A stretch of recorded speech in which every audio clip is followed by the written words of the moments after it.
And now, from the bowels of the internet, it's the Hate-Bit Podcast.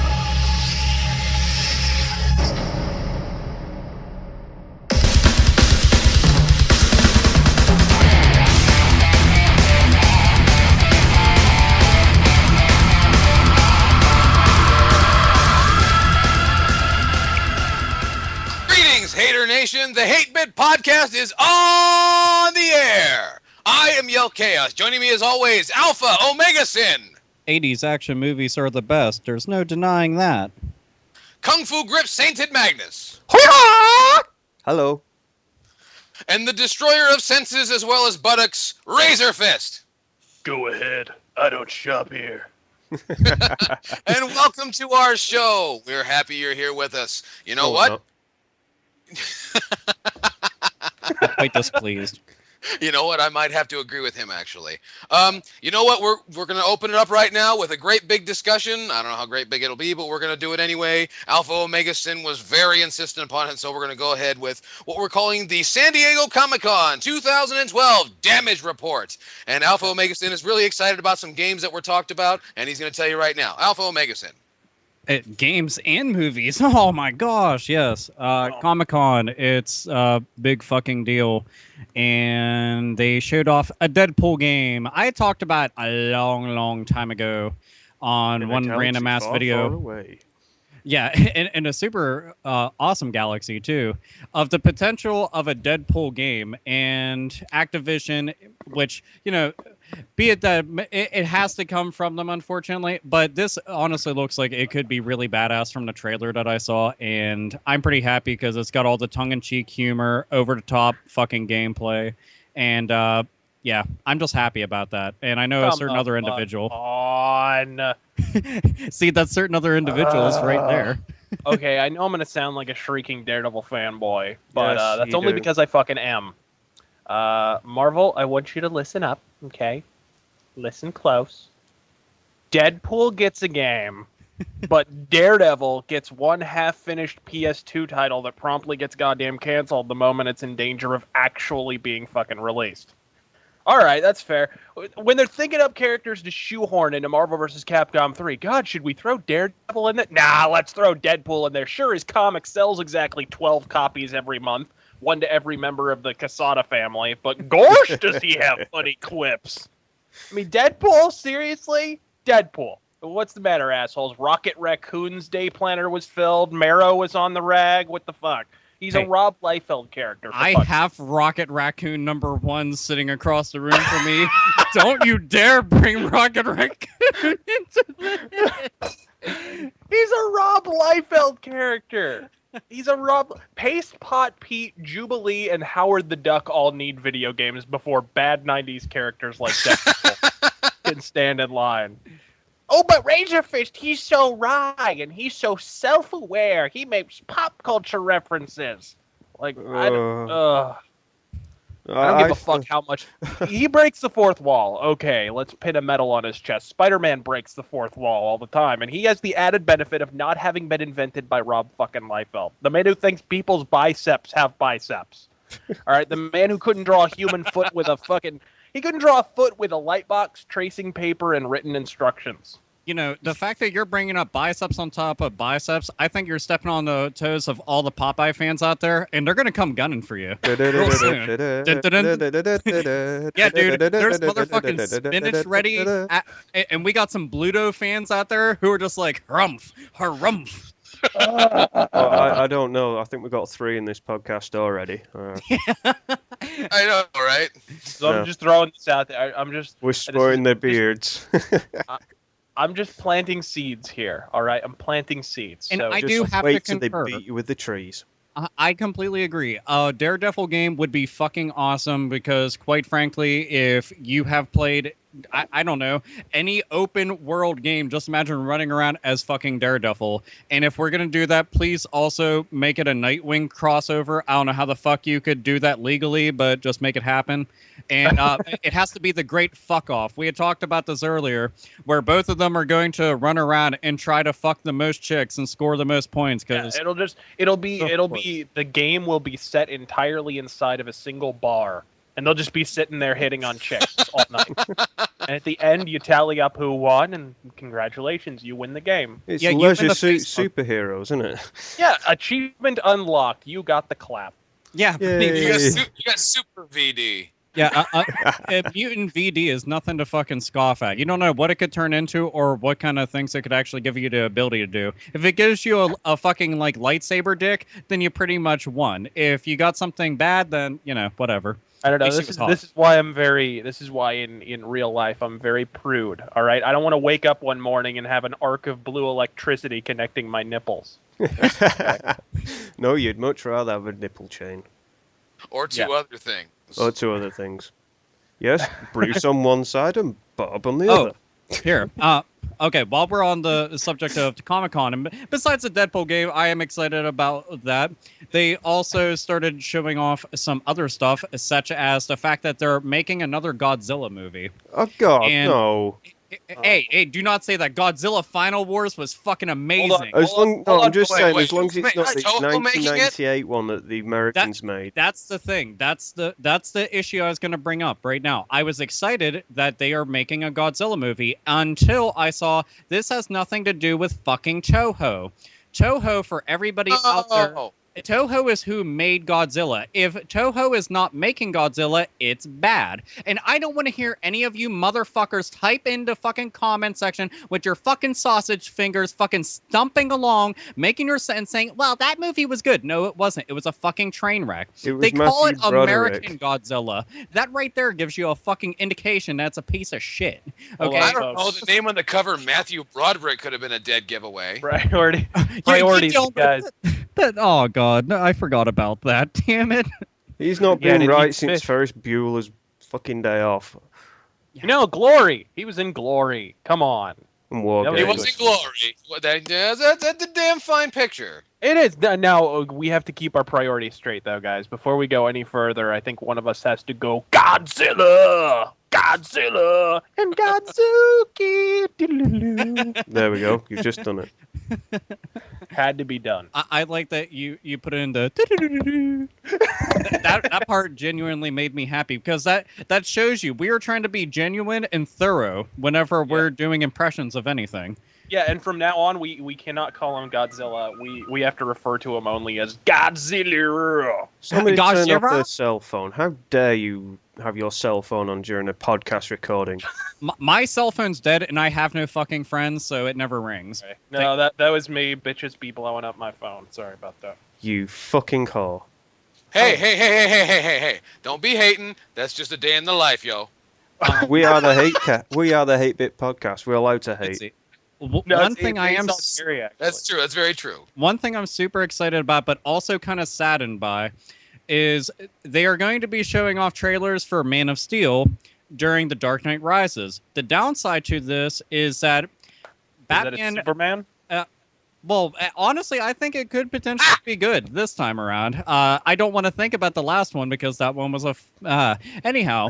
But the downside to that is I won't get to see Batman on opening weekend probably at all because it was filmed here in Pittsburgh and people are going apeshit here to go see the movie and there's tickets selling online for a bunch of money here in Pittsburgh at least.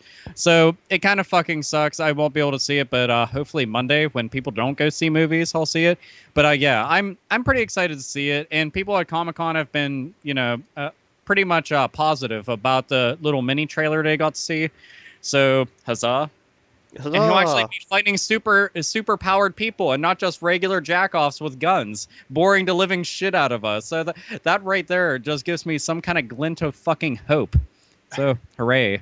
So, is there anything we can salvage from the San Diego Comic-Con this year that's actually worth Yoshinori mentioning? Ono.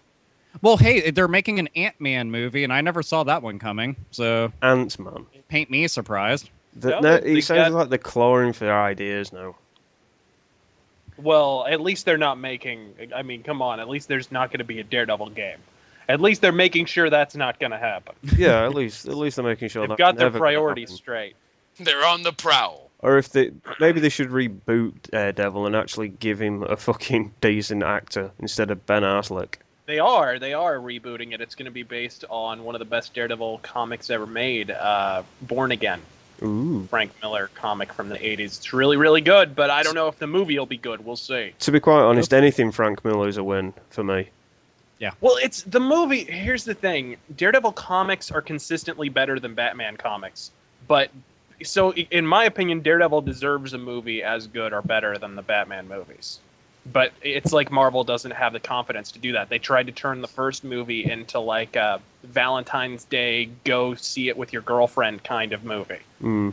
And the theatrical version's pretty shit. The director's cut, on the other hand, is really good, but that's another story. That is another story for another podcast. So, is there anything else we can talk about from Comic-Con, or is that pretty much it? They celebrated 20 years of Mighty Morphin Power Rangers and unveiled the Mighty Morphin Power Rangers box set, which had my fucking Stiffy all up in the air waving a flag of joy. So, yes, I'm glad to see that because I like Mighty Morphin Power Rangers. Everything after that, I didn't care that much about, but I like the original show, and that's pretty fucking cool that it's finally going to be out there for the masses to consume and get all nostalgic and fucking rub up against each other. Yes, so I'll be saving up and buying a copy of that because I actually do like Power Rangers. And Razor Fist, I'm sure you have got an insult to throw at me. I can feel it in my bones. Absolutely. Yeah. Why now? Would you? All right. Well, let's put it this way. This is a kind of a nod to Silent Rob, or Silent Bob, whatever we want to call him. Silent Rob, not Bob. We'll call him Silent Rob. Rob Bob. But anyway, would you rather me be a brony or a Power Rangers fan? Ouch. Yeah. I don't know, dick in a vice or dick in a guillotine? Well, I'd much rather be a Power Rangers fan than a brony, to be totally honest, because if you think about it, you don't watch US Power Rangers, watch Super Sentai, you will have more fun with that. Although it's cheesy. Sentai, huh? Yeah. Sentai, that doesn't sound right. Okay, look, That sounds here. like silly pornography. I can It's defend it letter in one way. It's one letter away. No, I know all about Sentai, folks. Yeah. I've been to... It's a couple of But- letters away from hentai, don't you worry. It is. But you know, you got to keep in mind, Sainted. He's jerked off a lot. He's into the self pleasure. And how into the self pleasure? Well, he also likes to deal with a better class of people. It's a good job I'm ambidextrous. He was telling us before the podcast that he was treated for tennis elbow, but he's never even owned a racket. But hey, folks. But- Knows about But racket, let me tell you. just going back to the whole Power Rangers thing before we start pulling Talking apart about my mind. arm wrestling competitions. Yes. We get to the humorous portion of today's show. Yeah. I know. I just want to recommend a couple of seasons of Power Rangers. I recommend Zeo. I also recommend Time Force because they are awesome. There we go. Moving on. Okay, look, I like bad acting and big rubber monster suits beating the shit out of each other and sparks shooting out of everything for no fucking reason to convey damage. That's a reason to fucking watch it. But yeah, that's everything I had to say about the Comic-Con because that's all I could remember off the top of my head. Hooray! No, DarkStalkers. DarkStalkers. Oh, yes, Oh, yes. I'm sorry. Here, this will actually lead into something, and our good friend Razorfist is going to talk about it because he was just like, "You forgot, you fucking bonehead," and I was like, "Oh yeah." So Yep. yes, Razorfist. Well, Razorfist is also the one that said he didn't give a fuck and then suddenly gave a fuck. Yeah, I know. I Contradiction. I didn't say anything about giving a fuck. Well, please continue. Yeah. But yeah, so basically Yoshinori Ono showed up, which is amazing because we've heard for the past, month or so that Yoshinori Ono's been at death's door. He had some crazy, oriental illness. But anyways, when Yeah, called he Closed Eyes. What? I'm joking. Oh, bad form! My goodness. I'm joking. Oh, I'm Saved good it. though. I can be sharp when I want to be. You sit down, man. They're gonna write letters, I and guess then his we'll be one off the hood air like was- Daniel Tosh. Yeah, I That's guess his okay. white hood. We'll be banned in North Korea. There you go. There you go. I Anyway, think we already are. So Yay! he showed up. So he showed up Comic-Con, and he said, I normally take a show of hands to see who wants to see a new Darkstalkers, but this year I don't have to. And then he shot a wink to the crowd, and everybody, the room fell silent. They were like, "Oh shit." So when I heard this, I ripped my fucking trousers in excitement. But then I remembered like a little lecture Mr. Ono gave a few months before he decided to almost fucking die. And he basically said that whatever game he's working on next is going to run on Street Fighter 4's glacial fucking game engine. I guess because nobody had a frozen snail handy. But yeah, Yoshinori Ono is everything that's wrong with everything. So that's See, the thing that makes me sad is that I really like 2D sprite art, and especially after seeing games like Blaze Blue and Guilty Gear, I would want it to adapt that style because I think it would look fucking beautiful. I really don't like Street gotta Fighter be 4's art style. unique. That's the problem. Nothing that Capcom's made lately is unique. They all look the same. I mean, okay, Marvel vs. Capcom 3 is the same thing. It's just in high contrast. Yes. Fantastic. That's so much different looking than Street Fighter. It's in high contrast. That is the sole change between the two. They've got the same, ooh, look, brushstrokes on a screen. Folks, we've been dealing with this since, what, 2008, 2009? Yeah, we've had it. It's Street It's Fighter no 4. longer original. Yeah, it's been going on a while. Let's come up with a new idea or three.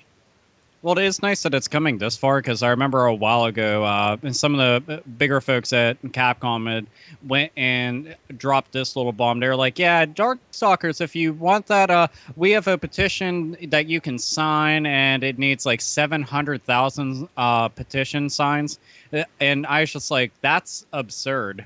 Like absolutely fucking out of hand asking for that many because it just blew my mind to think that they thought that little of the fan base and of the franchise over the years, even though they include all the characters and pretty much anything that they possibly can. That's a fucking Capcom universe style game. But yeah, hopefully we get this fucking game. where is this fucking business ethic coming from? It's like, hey, you want us to make a game? Well, you better make us.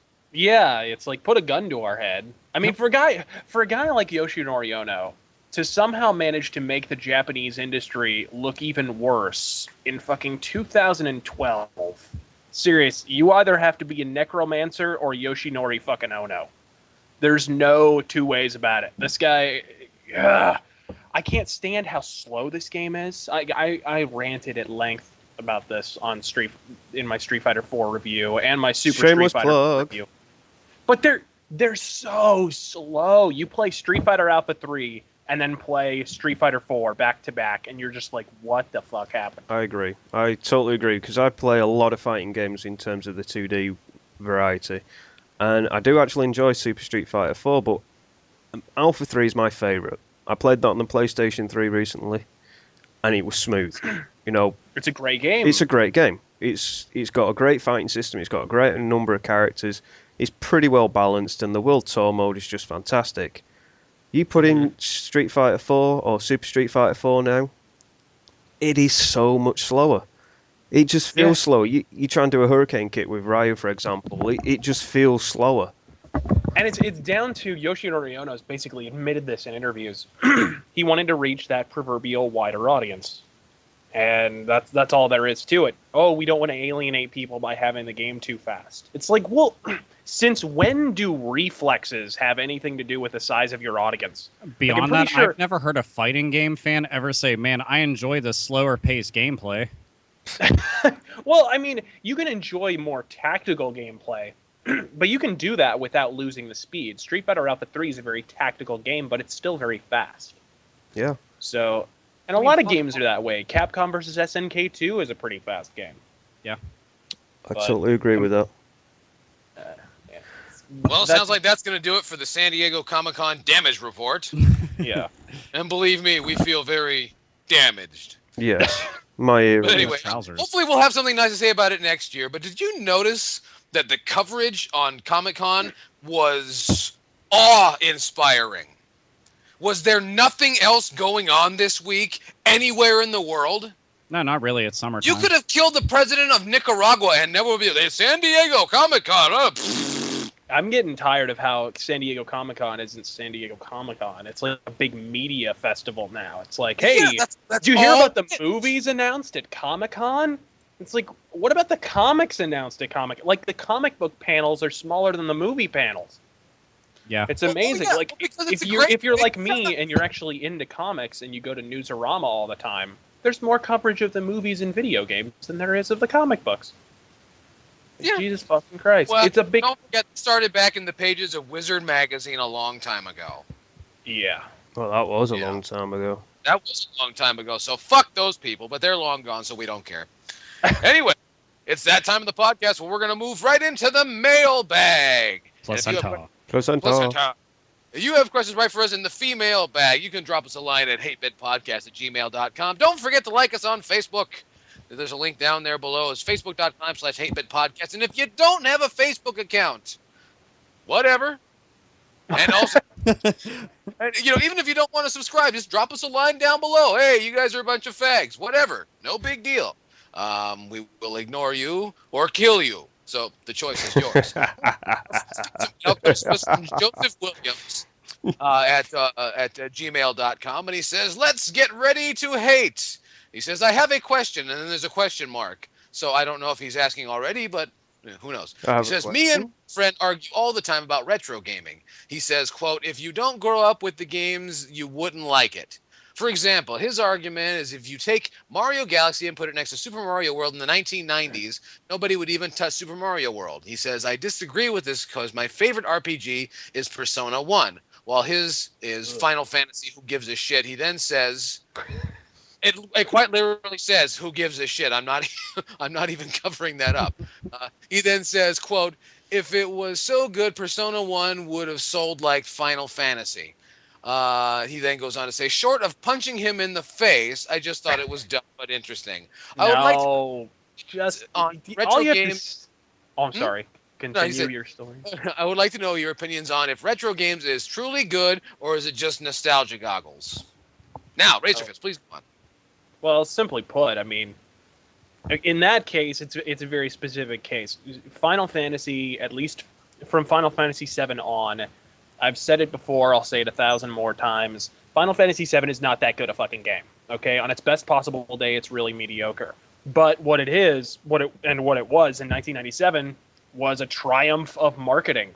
That's what it was. They ran these cinematic-looking TV advertisements where you thought it was a movie. You didn't think it was an advertisement for a video game. And they ran these things everywhere. And they ran them everywhere for like 3 months straight. I think they even had a trailer before a movie, as a matter of fact. If I remember correctly, they played a Final Fantasy VII trailer before a movie. And that was one of the big reasons people knew about it. It was a triumph of marketing. That's all it was. The game is not perfect. But as far as that goes, number one, Persona sucks. And number two, Fuck it's you. just... Role-playing games back in the day had a little thing called role-playing. And I'm not talking about the JRPG, based glorified RTS games with the turn-based battle systems. I'm talking, games like Of Might and Magic and Daggerfall and things like that, where you actually get to create your character and roll fucking die, and it's like Dungeons and Dragons. You know what I mean? Mm-hmm. So it's not nostalgia. It's just, if you want a role-playing game, you're going to have to go back in the day because there's no genuine role-playing games right now. There just aren't. But would you agree that the games that we like from, way back when are only good because we remember them when they were new, or are they truly good games? No, because a lot of these, I mean, we're still discovering, right? We're still going out. You guys have pickup videos every 5 fucking seconds. So, I mean, you're still going out and discovering old games. It's not really nostalgia at that point because they're as new to you as Max Payne 3. You know Absolutely. what I'm saying? No, I can Absolutely. agree with that statement because I do actually buy a lot of old retro games. And to be quite honest, as a retro collector, there is a lot of people that go out and buy these games and they don't have a fucking clue what they're buying. But Yeah. Well, there's also a This good has amount of been- people who dismiss it simply because it's old. exactly. But then there's people that just go out and buy that think it's worth a lot of money because it's old, and they could be selling about 15 copies of Madden on bloody Craigslist, for example. $200 each, you know what I mean? Yeah. Well, how did that become like a microcosm economy unto itself? That's another thing. That's another discussion for another day, I'd suggest. I imagine it is, but that's very interesting to me. What my overall take is: good games are good games, pure and simple. To be I'm going to tell you about an old game that has challenged the masses, both the intellectual and non-intellectual, since almost time immemorial. It's a game called chess. Oh. And it's an old game, but it's an amazing game. Yeah, and for those people that were born post 1995, it's called a board game. Gosh, I wonder when it's on a board with wooden pieces on the top, and they're called chess pieces. Gosh, I wonder when Board James is going to cover that. I don't know. He's covered all these other board games that we've never actually heard of. He hasn't done Crossfire yet, though. Wonder when he's going to get to the Ouija board. My question. Probably the ghost. Is he going to summon Owen Hart? Oh.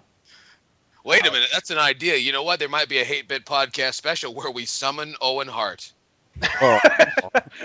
I think this episode's going to be called Owen Hart's Ghost. I think.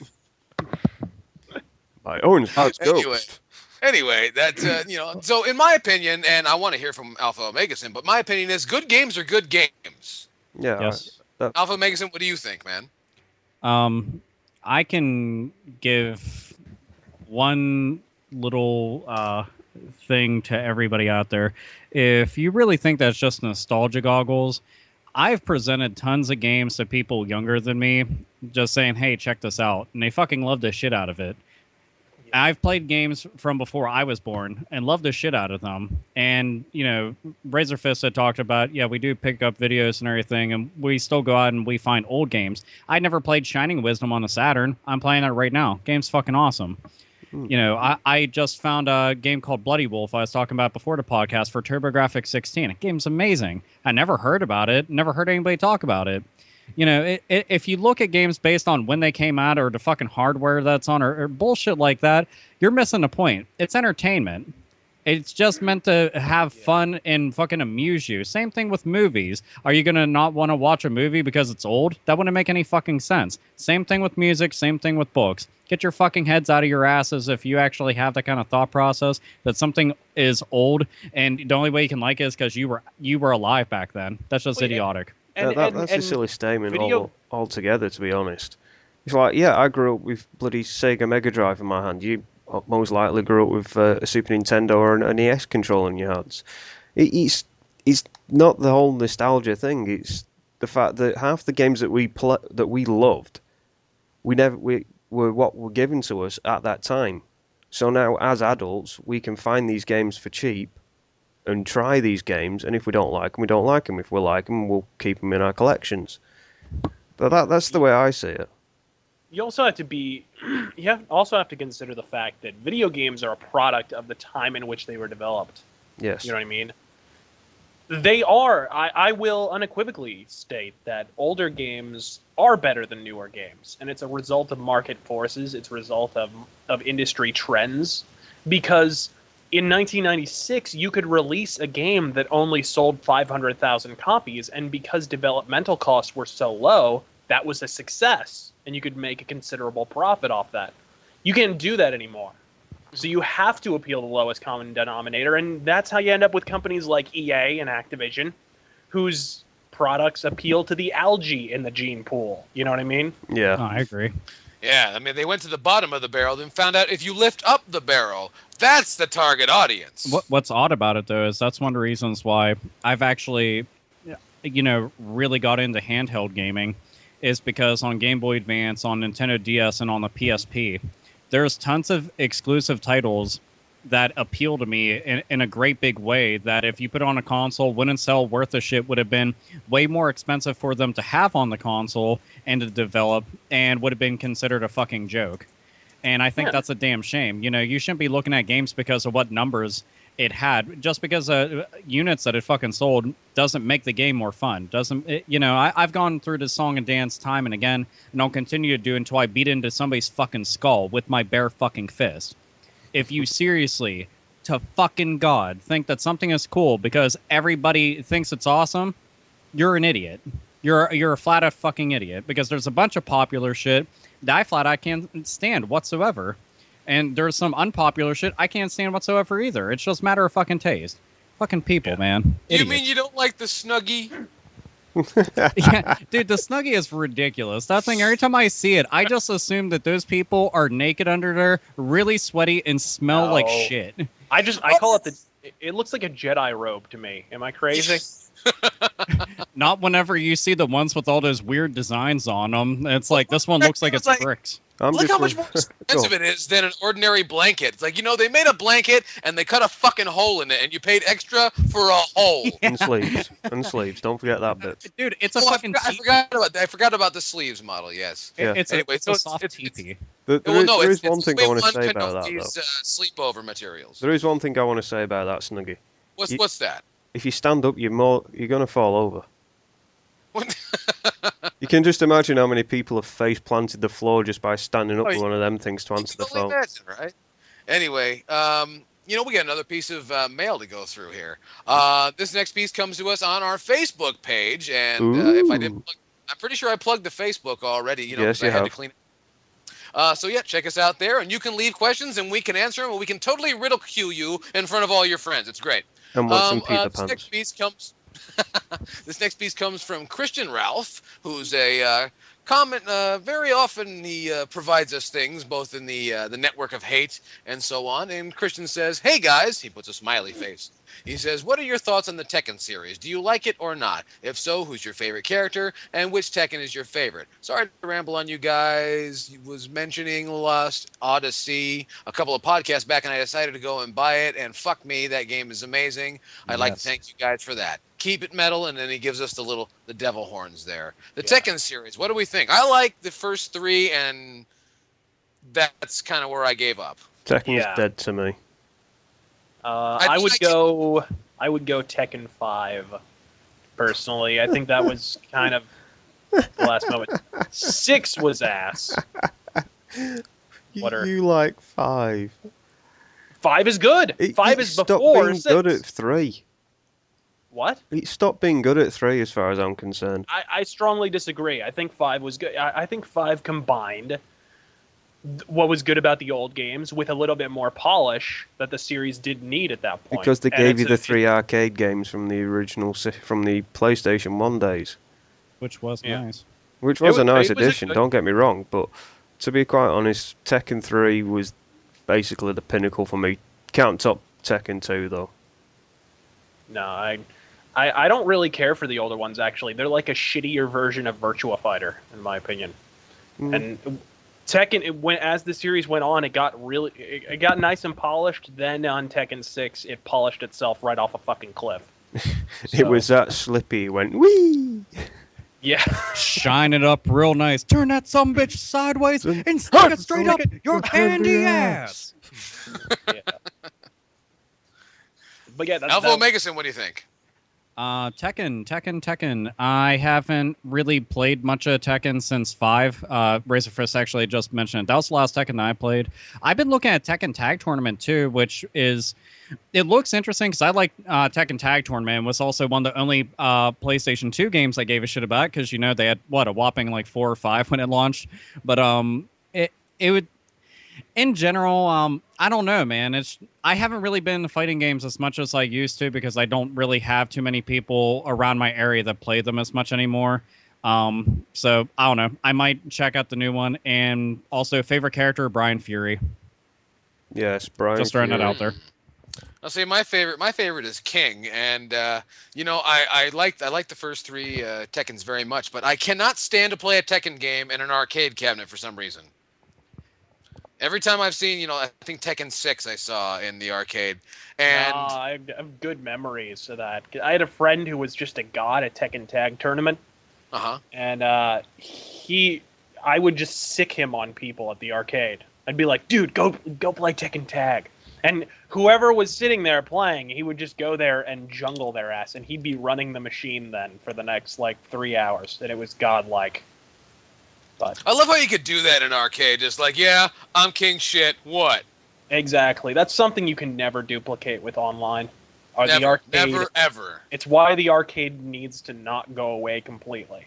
That's why. Well, we're working on it. We're working on it. There's a lot of people out there who are making great pains and doing whatever they can to make sure they don't go away. And remember, there isn't no shit talk over a headset where you can go and run your mouth, because in person, you get your fucking ass beat properly. Exactly. That was the best part. Is like, also don't forget, if a big guy started losing, he'd knock somebody out. But still, that's a win in one way or another. I agree. It just pushes the fucking arcade cabinet onto the dude that's winning. A victory is a victory, no matter how you slice it. You try playing Tekken 3, pisses a fart in a bloody kebab shop, at 4 o'clock in the morning with every pissed and drunk person around you. That is an experience. Anyway, good talk there. Good talk. Our next piece of mail was actually in the YouTube inbox, and if you have questions, drop it in the YouTube inbox. We read these too. This comes from me. Okay, I do. But anyway, if you want to talk to me, fuck you. See exactly right. Anyway, this comes from me, just being me one. He says, "Hello, Hate-Bit Podcast." Hello. Hi. He says, "I'll start by saying that this podcast is my favorite thing to listen to, and you guys are absolutely awesome." Yay. He goes We on feel to say, "I special have now. a couple of questions for you guys, and here they are. Number one, what would you do to get good games the exposure they deserve? And number two, how would you get old games back on the market in an affordable and efficient manner? Keep up the good work. Bonus question, what is the nerdiest thing you own?" I don't know. As far as getting good games the exposure they deserve, I don't know. We could always blow up the EA building. That would set them back a little while and free up the airways from some advertisement. I think the best way to get good video games, like advertising, honestly, is just word of mouth. Well, you know what? If you have a good fucking game, we might plug you. But since there's no fucking good games, why bother? Exactly. Hey, Rhythm Thief on the 3DS. That game's awesome. There you go. You know what? That's funny. Saying to Magnus and I were having a discussion. I am not impressed. I was playing the demo there, and Yeah. I don't know. I think it's pretty cool. I put it this way. I'm a fan of Michael Jackson experience. and not the Moonwalker arcade machine or the Sega Genesis version. Yeah. The version of Michael Jackson with a face so plastic his fucking forehead has an Xbox guide button. That guy. That guy. Oh god. The guy who looks like Blade from Puppet Master. Yes. I like that little guy. He's so he's just chopping people's fucking feet apart and stabbing them in the face. It's adorable. Yeah. Anyway, so lovable. Oh yeah, so we're talking about games, how we would get them out there, or get them exposure so they would sell. No, include them in every copy of Call of Duty. Blow Bobby Kotick. Oh. Just that'd get it out there. That's all I'm saying. I mean, I really think that one of the best things that they can do is really advertise it with commercials. You'd be surprised how many people you reach just with an idiotic commercial. And it's like, oh, I never even heard about that game. And then they go and pick it up just based off of a commercial alone. And earlier, Razorfist was talking about the monumental success that Final Fantasy VII had gotten, based purely off of advertising, which I can imagine a great deal of it was definitely attributed thanks to its really good advertising. It did help a lot, and a lot of games don't get that kind of advertising at all, especially when they seem like, this couldn't possibly sell over like 100 units or something. But if you give it a fucking shot, you really believe in the game, you know that it's a good game, it's just niche. I mean, give it a fucking go and see what the hell happens. I mean, the worst thing that'll happen is, I don't know, you lose out on a couple grand. Mm-hmm. Well, I think with what games... Several million, but yeah. Well, yes. Hey, I'm just trying to be nice. That's why games, unfortunately, that's why a lot of games like, Velvet Assassin or whatever, they don't get nice, flashy TV advertisements because it's smaller market games, you know. It wouldn't be a smaller market though if they go and advertise to a larger audience, because it's not like nobody will play these kind of games. It's just a matter of it getting out there for everybody to talk about and to see and everything. And it's like, oh yeah, I'm picking up the game. Oh, you are? What's that game about? Oh, that looks pretty fucking cool. I'll pick it up too, and shit like that. I mean, that's just me, though. That's also one of the reasons why I like talking about certain stuff on my YouTube channels, because somebody might not have heard about it. It's pretty fucking awesome, and somebody should check it out. That's just, I don't know. That's just me. I don't know. Yeah, well, just, I heart niche games. yeah, just to support your statement of what best way to get these games forward is word of mouth. You recently sent me High Velocity for the Sega Saturn. I've not tried it yet, but I'm looking forward to trying it. And the only reason I've not tried it is because I ain't got the cartridge. But that's a prime example. Is people just saying, well, here's the game, try that out. Yeah. Well, and visual. There's a visual aspect to it as well. I mean, I know all kinds of games that were bought because they had an interesting, cover or an interesting like for example, how many people when they were little kids got suckered into buying that piece of shit Vortex for the Super Nintendo. Because it had this black cover and this the gold embossed logo Vortex, and then it's a Super FX chip enabled on the bottom, which you remembered from Star Fox. So and then you'd look at the back, and it was like you're looking at what looks like Star Fox, but with giant robots. And you're like, holy shit, this is going to be the greatest game ever, and that was not the case. But it was still, it still sold an awful lot of copies. You know what I mean? The nice thing is nowadays somebody can just be like, "What is that?" So then they'll go on to something like YouTube. They'll type in whatever fucking game it is and pull up gameplay footage or a trailer or some shit and check it out that way.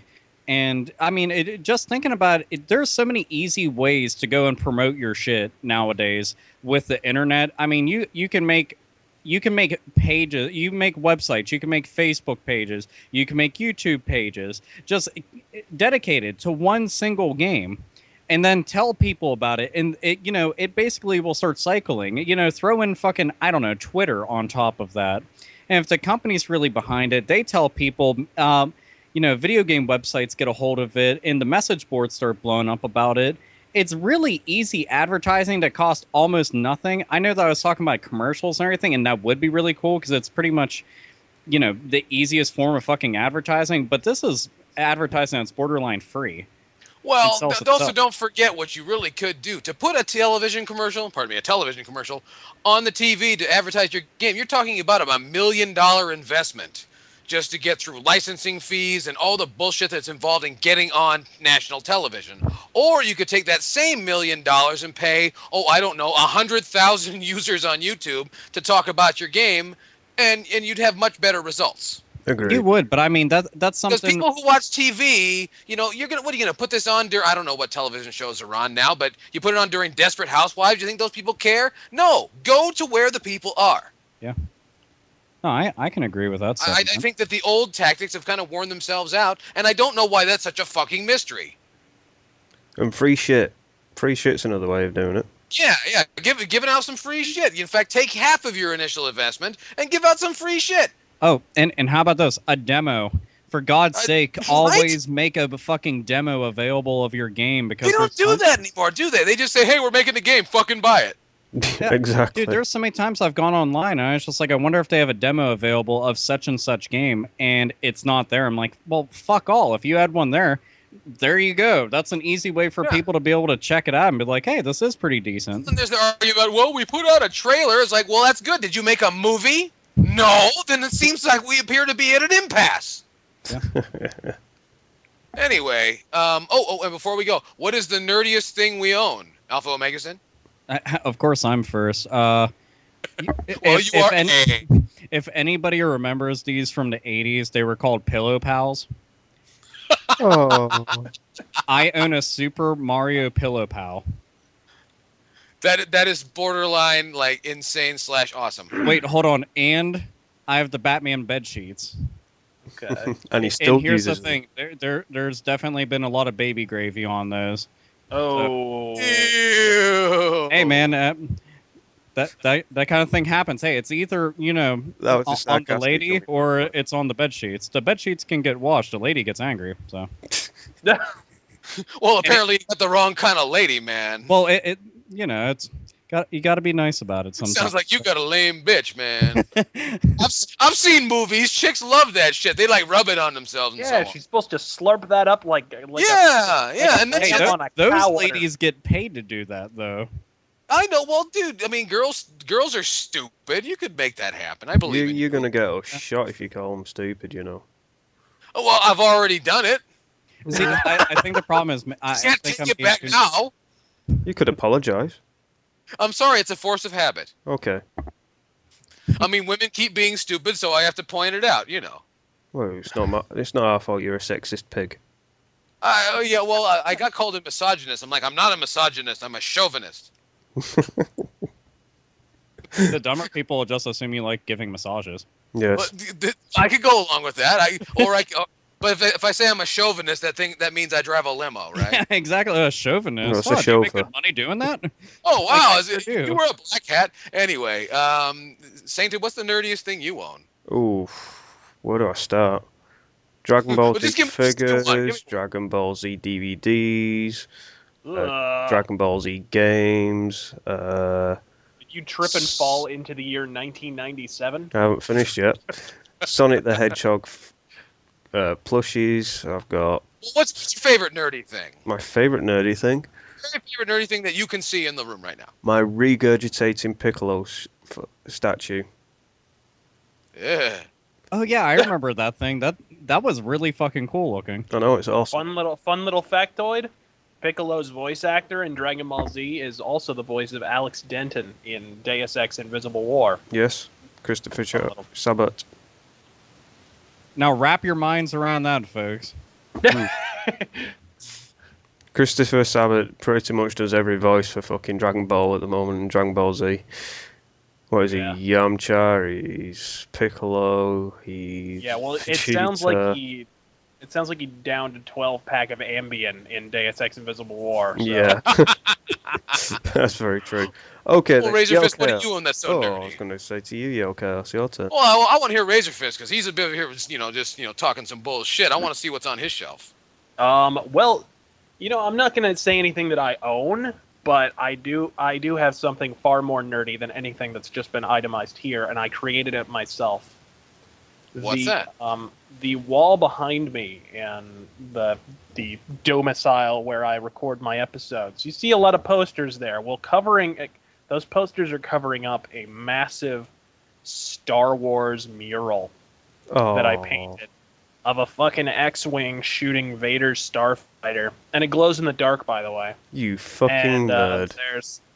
There's a Death Star in the background, and the planet Oh, Alderaan. you're making it worse. You're making it Wait, hold on. worse. Please at least tell me this. Okay, if I'm nailing bitches on fucking Batman sheets, please tell me you press some fucking titties up against the fucking Star Wars mural and fucking laid some wang on them. Unfortunately, no. The posters are covering them up, so no. Unfortunately, This is a wang-free wall. Okay, one day take down the posters and then do it, and then on a future episode of podcast, be like, so today, I was just banging slags on Star Wars. It was awesome. The mural was happy. I was happy. Vader, you could even tell under the mask he was happy. So it's all good. It's all good. hell yeah. And So yeah, on that that note, would be mine, definitely. And I have a lot of Star Wars collectibles because I'm a fucking nerd. you're a don't you fucking forget nerd. Yes. Like the I can quote all the Star Wars movies from beginning to end. I shit you not.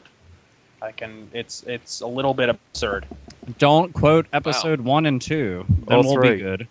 all three. I don't know. 3 was Now tolerable. this is pod racing. You fucker.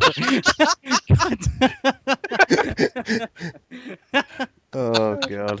It was way too enthusiastic too. Like you reached the enthusiasm level max, and you were like, "No, we can climb higher," and you did. So yes, What, Master Qui-Gon, you mentioned midi-chlorians. Me and the home viewing audience would like to know what they are. Jesus fucking Christ! They explained the Force.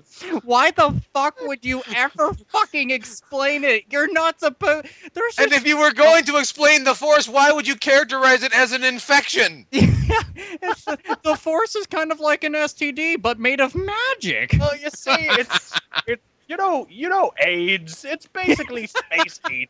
Except it gives you power. Oh, not Yes. the thermonuclear space AIDS. That's gonna make me levitate shit with my balls. Mom. It's like sickle cell anemia, but with glitter on it. You know. I can't believe they even had the audacity. I understand he is a fucking senile fucking like lumbering retard, but what the With fuck? 16 chins. No, just goddamn him. Goddamn. I'm so depressed now. We ought to call this the depressed fucking Star Wars podcast episode. I know, right? Yeah, anyway. we spent a lot of time in the mailbag. You know what? I'll tell you real quick before we You're get nerdy. going. My most nerdy thing that I got in here, and I don't know if it qualifies as nerdy, but I remember when I was a kid, there was a show called Biker Mice from Mars. Oh, God, no. Oh shit! Biker And mice from Mars. I have- Biker mice from Mars. Biker Right here, mice I from keep Mars. a Biker Mice from Mars full graphic ball cap. It doesn't fit me. There's no reason to keep it, but it's just, Too Shut- cool. Yep. yeah, you know. So that's what I got. Fair enough. Is it I is you it know, I could totally come up with something radical? better. Is it totally radical, tubular, gnarly? It's like brand new. So yes. Awesome. All right. I have to throw out everything I can. Anyway, that's going to do it for this piece of the mailbag. If you have any questions, concerns, comments, anything, drop us a line at hatebitpodcast@gmail.com. Leave us something at Facebook or drop it in the inbox here on YouTube. And we thank you in advance. Anyway, we got something really big to talk about. It's on everybody's lips, and why shouldn't it be on ours? Just like your mother, on our lips is... That didn't work out at all. That didn't I was come gonna out say, right wait, so whatsoever. their mothers are kissing us? That's terrible. We're at first base. No, the Hate-Bit podcast does not go to first base. We go for home runs. We are shooting loads and everybody's catching them in the eyes and the teeth, okay? Pearly whites always. We go for grand slams, 4 slags at a time. We know how to party. Each. Fucking right, man. Each. Right? See, you know what I'm talking about, and we even paid off the umpires. But we're talking about the Ouya, Ooh, yeah. which, as a lot of people are saying, stands to be the future of gaming. And Saints and Magnus and I went on forever about this the other night. Oh, And- God. I cannot Forever. believe it's fascinating to me. Apparently, it's going to run on the Android ice cream sandwich operating system, and is essentially going to be a self-contained development kit. And not only that, it claims to, when it is released, have a $99 price tag. It's very interesting, and I'm excited about it. But boys, what do we think? How do we feel about the Ouya? I cannot fucking wait for this thing to come out. And the only reason I cannot wait for this thing to come out is because it is $99 brand new. They did a Kickstarter for it recently, and within 24 hours... Wait.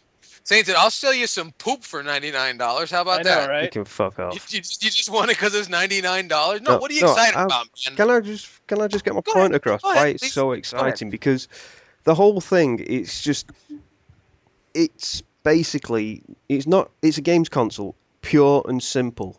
It's not a DVD player. It's not a Blu-ray player. It's not an internet browser. It is not something where you can clean Windows with it. It is just pure and simple a games console that runs on Android. Yes, you can And I also Angry think it Birds could and give us shit like that. games. But the games, for example, the games are going to be free. The only way they're going to fund it is through microtransactions. Now, if this is done properly, where it gives you the core game and it doesn't take away from anything that you want to actually do on it, and if you want to do something special with it, obviously you pay for it, I'm fine with that. There's one massive concern for me with this thing. Advertising. Is it going to be funded by having shit tons of advertisements on the system? Yeah. That's the only thing that's concerned me at the moment with it.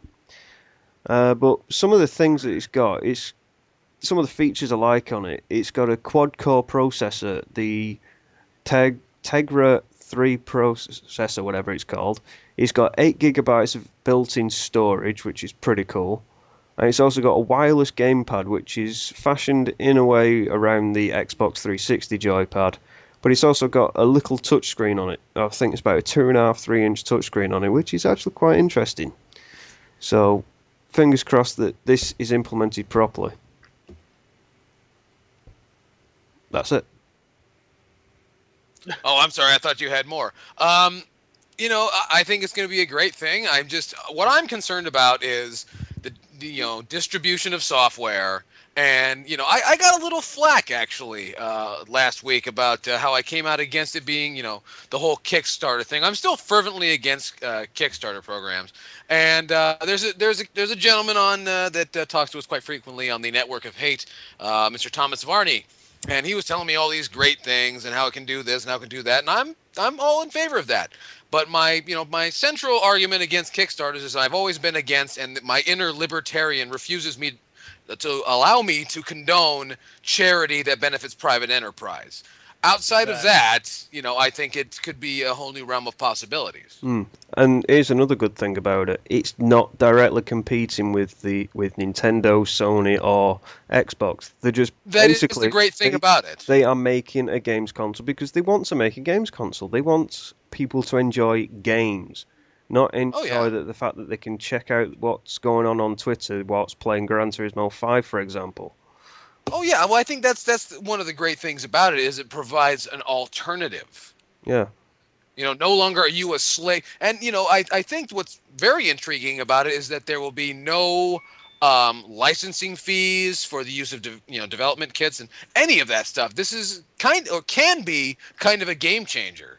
Yeah. If you pardon the pun that I didn't do that on purpose. They're giving you the chance to actually do what you want with the thing. If you want to make a game for it, you make a game for it. You want to make a simple game for it, you make a simple game for it. And you could sell it too. Yeah, exactly. It's a jailbroken console. It was what you're buying. You're buying a jailbroken console. Oh yeah, but and it's also, I mean, to me it just seems like what if it's implemented the way they claim it will. It's a blank canvas. It can be whatever you want it to be. Yes. And that is what we've needed for so long. It's just, is it going to be done? Why hasn't Razor Fist or Alpha Omega Sin said anything? Yeah, that's because I invented a new form of indifference. Oh, completely uninterested. Well, you know what? I'm intrigued by your ideas. What website do I have to go to get your manifesto? Would you be willing to contribute to my cause? Would you be willing to contribute to my Kickstarter? Oh, what's your Kickstarter? What do you want to do with your Kickstarter? He's actually going to form the new Razor Fist Apathy Association. It's my new Kickstarter to make it so that Kickstart My Heart is no longer played in car commercials. That one and Fuel. Yes. Yeah, that would be funny. What about Alpha? Alpha, Yes. what do you think, man? I've been quite ever since I checked it out. I mean, it had my interest, so I went and read up about it and everything, and I do agree that it is a game changer, just given what it's trying to achieve. But the only way it's truly going to be a game changer is if it takes up market share. And considering the amount of backers that it has right now on its Kickstarter, which last I checked, it was at over 33,000, and that's a lot. In general. Granted, some of those people only donate $1, but that's at least one person who is willing enough to go and shell out $1 to support a cause. So that says something about the product overall. But this is something I actually started thinking about this in a more broader sense, and this makes the Android market a lot more serious. And I kind of like that because the iOS platform pretty much has taken over as like the primary platform for any game developers to want to release their software for tablets and for phones and everything, because it's just more popular overall. Well, this could help it even things out. This also kind of calls into question, if this does succeed, is this how Apple is going to enter the market as well? And it just made me start thinking about a whole bunch of other things, but more on point. Am I excited about it? I would rather get my hands on it. And at the end of the day, it just really boils down to what games it has. I don't give a shit what a console can do. I don't give a fuck what it looks like. I don't give a fuck about anything about it, to be honest. I just care about the games that are on it. Well, If this thing has exclusive titles for it that it really interest me, that I'm going to be into, that are really well implemented and everything, and they're going to be priced right. And I know Sainted had said that all the games are free. That part is partially true. Everything is free to try. Everybody had the misconception that everything is free. That's not actually true. It's just they will make it so that everything is free to be able to play. So there'll be at the very least a demo. At the very bare minimum, if you make a game for this, you have to at least provide a free sample of this game to be able to play. And, if you want to make the game entirely free with, the microtransactions or a monthly install fucking fee or whatever it is, then you can do that. I don't know. This is competing with a whole lot of other stuff like, PC gaming. This is technically competing with that. And it is competing with console gaming because if you're buying the Ouya and playing games on the Ouya, that means that you're not playing on a PS3 or an Xbox 360 or Wii or Wii U or the handhelds or anything like that. So I don't know. I'm going to wait it out and see exactly what happens because I'm patient. Just a little thing to mention about the fact that you mentioned, what was it? When was the last time you checked the Kickstarter? Last time I checked it, it was around 30. It was over 33,000. I don't remember the exact amount though. It's got 37,955 backers. And how many days left? 24 days left. And how much money? This is how much money they asked for. They asked for $950,000. They are at $4,851,504. Yeah, they crushed it. And as a matter of fact, if any of you are listening to us right now and you're aware of the Ouya, on the right-hand side, you can see, depending on the amount that you donate to the Kickstarter, you can see exactly what you get out of it. And it's interesting that they're actually sold out of some of their units already because so many people have went and, shelled out the money for this. So I'm pretty excited about this. And also, did they ever, I don't know if you guys know, but did they ever give like a list of retail chains that are going to be carrying this? Not over here. I've not heard anything, but, fingers crossed. Like, I know that they're going to have it in retail stores. They said that already. It's just that anybody donating to the Kickstarter and everything obviously is going to get their hands on it first and kind of be like beta testers in a way. So first come, first serve basis. But, yeah, like I said, I'm just going to wait on it, but it does have my interest at the very least. I'm looking forward to it, and I hope it does well because the more competition, the better, because that means that we get better products at the end of the day. Agreed. Well, and somebody needs to rock the boat because things are getting more and more stale with every passing hour. Yes. With every installment of Call of Duty, the game gets staler. It's so funny that I remember I laughed so hard when I found out. I was like, oh, the Ouya. I'm like, well, that's how, if do you guys remember, I want to say, what was it, in the mid-90s when Milton Bradley decided to revamp the Ouija board, they tried to market it as Ouya. That's true. You had to be an American teenager, in the mid-1990s, but does anybody remember that? I don't. I just remember it being a glow-in-the-dark Ouija board, and I laughed a lot. Yeah, but it's funny. They marketed it under the name Ouya, which I thought was kind of strange. But hey, what do you... We've pretty much run out of clever names. There's only so many fucking words you can have. Well, apparently the name is supposed to be Booyah, but they took out the B. Probably couldn't put the letter in. That's what it seems like, doesn't it? But, I hope for the best. I hope for the best in anything, really. Am I the only one that when I hear Booyah, I think of Cyborg from Teen Titans? I probably am. Anyone? No? Okay, just me. All right. Mysterio or something. Oh, yeah. Booyaka, Booyaka, 619. Booyaka, Booyaka. And whatever the fuck they're mumbling, I don't really know. But then he pops out of the fucking stage, and then he goes into the ring, and he can't do half the shit he did in WCW, so no one cares. Every time I see him pop up like that, in my head, I always picture, the Big Show just throwing him at a ceiling. And there he is. Dude, I remember he totally stole Gangrail's entrance. He just I know, right? Fire. You just see, took the fire away. I liked when Kevin Nash threw him at a trailer. Like, he threw him like he was throwing a tennis ball at a wall for fun. He threw him like a fucking lawn dart. Are you Yeah, kidding he was me? just like, all right, here we go. And Rey Mysterio was like, here we go. Oh, shit, smash. and like, there's some things you can fake, but not being lawn darted into a wall. It's hard to fake that because it's your face in a wall. Yeah. Walls give less than a shit about what you're trying to convey on TV. And I understand people are like, he put his hands up. Well, you also need to talk to Mr. Velocity in science class because, well, there's only so much you can stop when a 7-foot fucking dude is throwing a dude my height into a fucking wall like he's I don't know, a Nerf gun or some shit. It's like, what part of into a wall is not setting in with you? Yeah. Anyway, so we have, at least I have high hopes for the Ouya. And we got another piece of news we're going to talk about, and Sainted Magnus wants to talk about this one. The brand new, recently unveiled PS3 design. Sainted Magnus, what happened? What the fuck is Sony doing? With all I can say. Right, I'm just going to describe what this console looks like. Do you remember back in the early 90s they released something called the 3DO? Or the CDI. And they released that little flippy top version of it. Well, that's basically what it looks like. It looks like the PlayStation 3 Slim had an affair with the PlayStation 2. They had, they got a bit funky. Yeah, as designed by Trojan. Yes.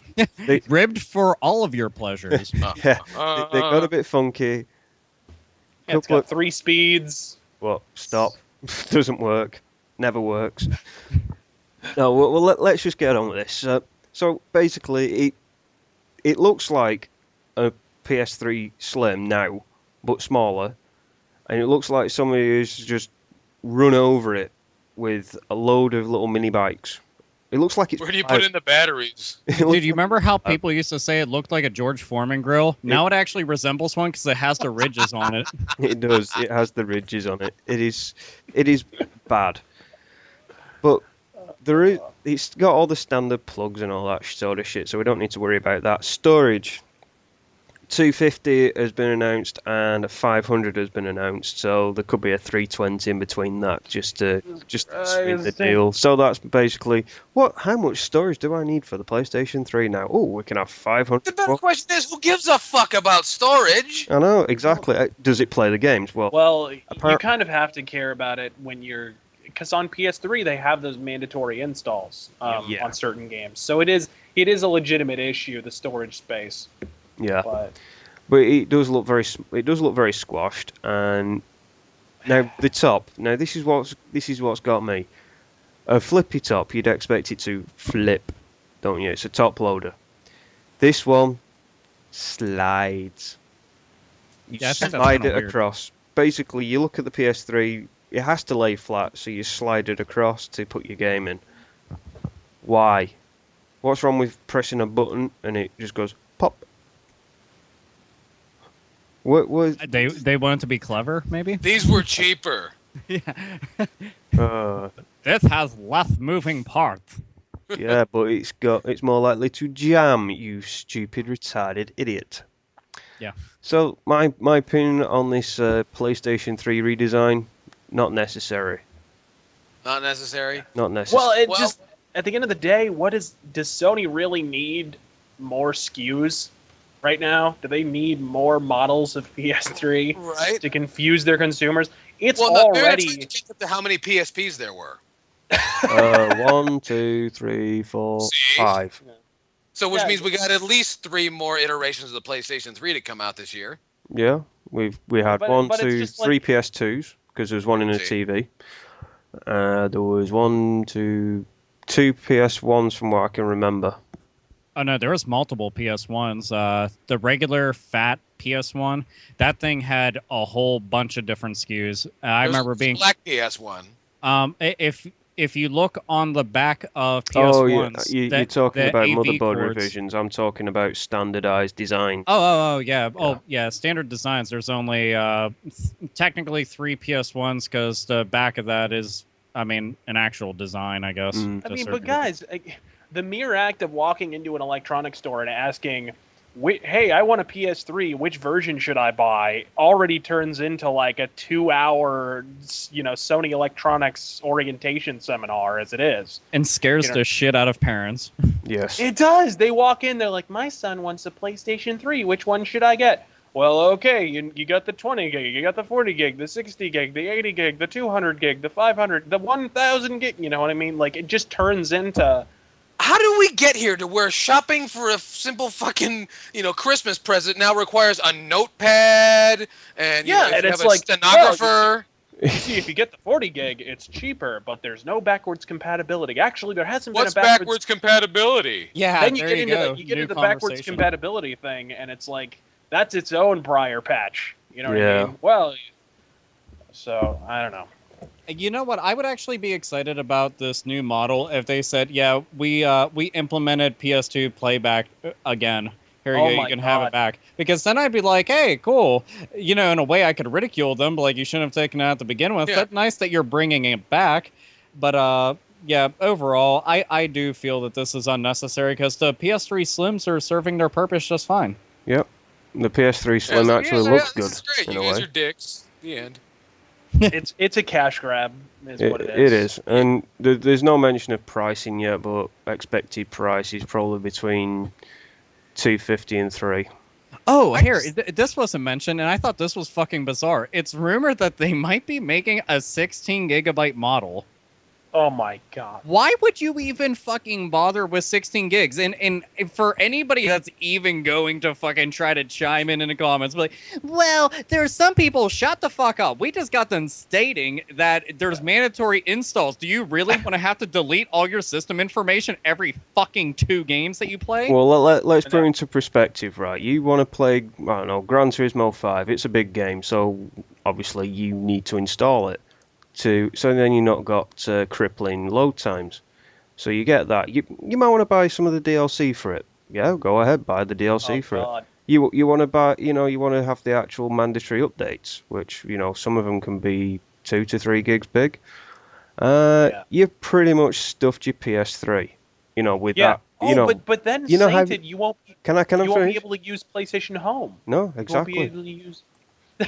Exactly. Well, who uses PlayStation Home? All of about 3 people that I've ever heard. Pedophiles. And idiots. And idiots. Pedophiles and idiots? Yes. Yes. I know a few people that use that fucking service. It's a waste of time, trust me. It's like playing Second Life without actually doing anything. I'm pretty sure PlayStation Home's just there for trolling purposes, and that's really about it. That and pedophiles, like you guys had already Yes. mentioned. But And just idiots. moving off that, basically the game save that I have for my Gran Turismo save is actually 17 gigabytes Oh my God. with all that stuff installed. Luckily, I swapped out my hard drive and put in a 500 anyway, so I don't need to buy this new fucking PlayStation 3 model. That's fucking absurd, though, dude. Because technically, if they do follow suit with this whole 16 gigabyte version, you wouldn't be able to really play. No. Well, what is it? Rage, for example, 8 gigabyte install. Well, it's like that. Bioshock game, 4 gigabytes at least. Yeah, it's like that version of the 360 with the memory card and no storage on it. It's like, oh, this will be fun. Yeah, I can't wait to not play anything. That was Hooray. That'll be great. Yeah, the arcade even- edition of the Xbox 360. How many of them? Oh yeah, and that memory card, 512 megabytes. I can't wait to go on Xbox Live Arcade and download nothing.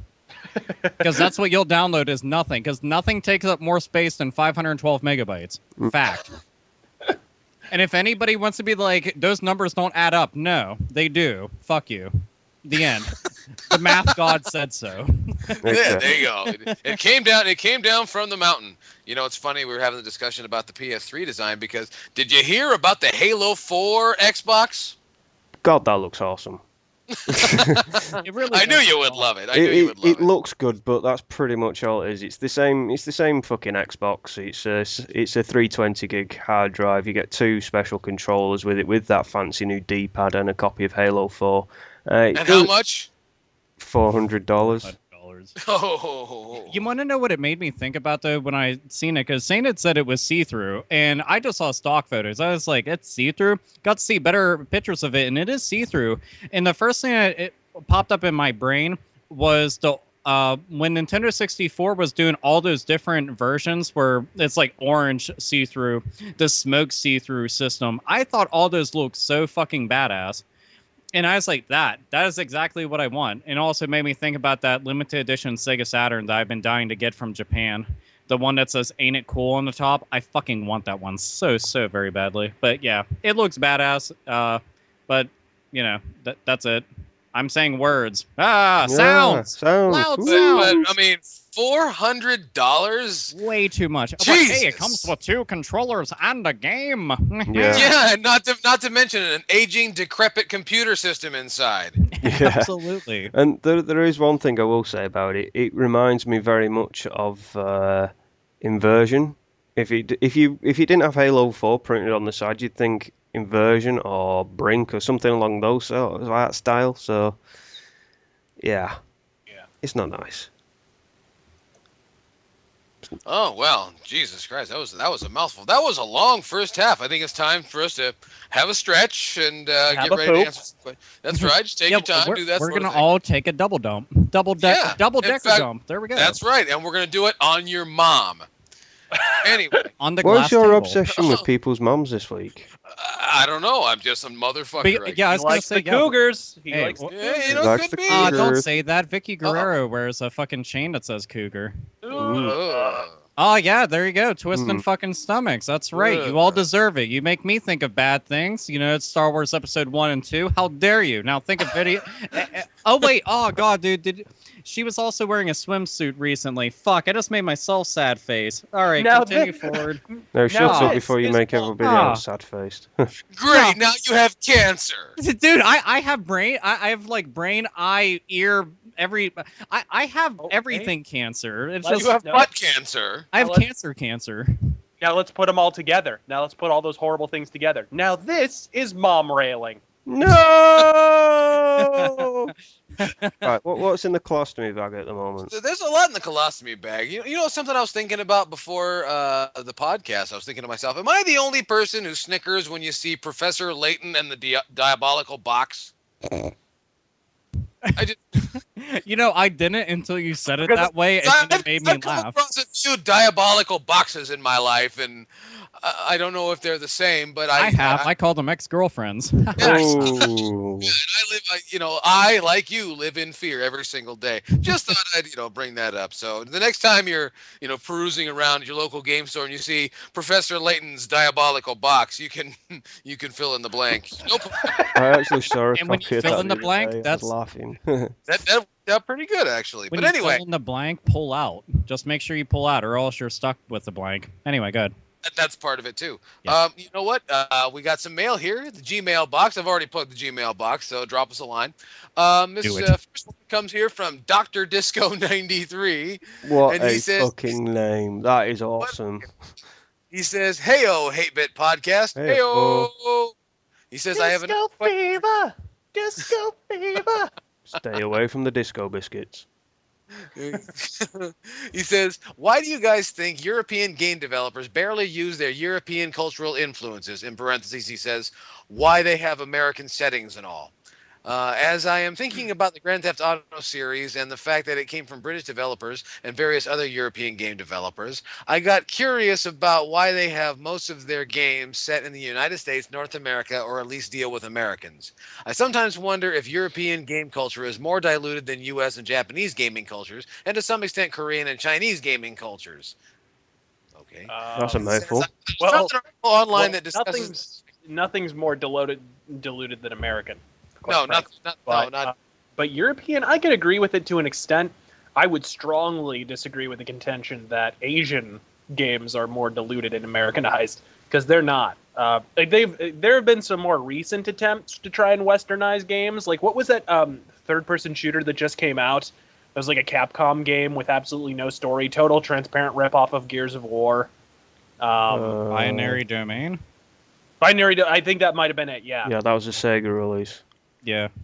Yeah. Not very good.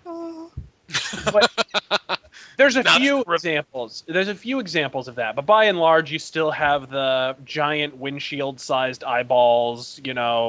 Your little schoolgirl skirts, anime nonsense in Japan. So I would say they're not very diluted at all.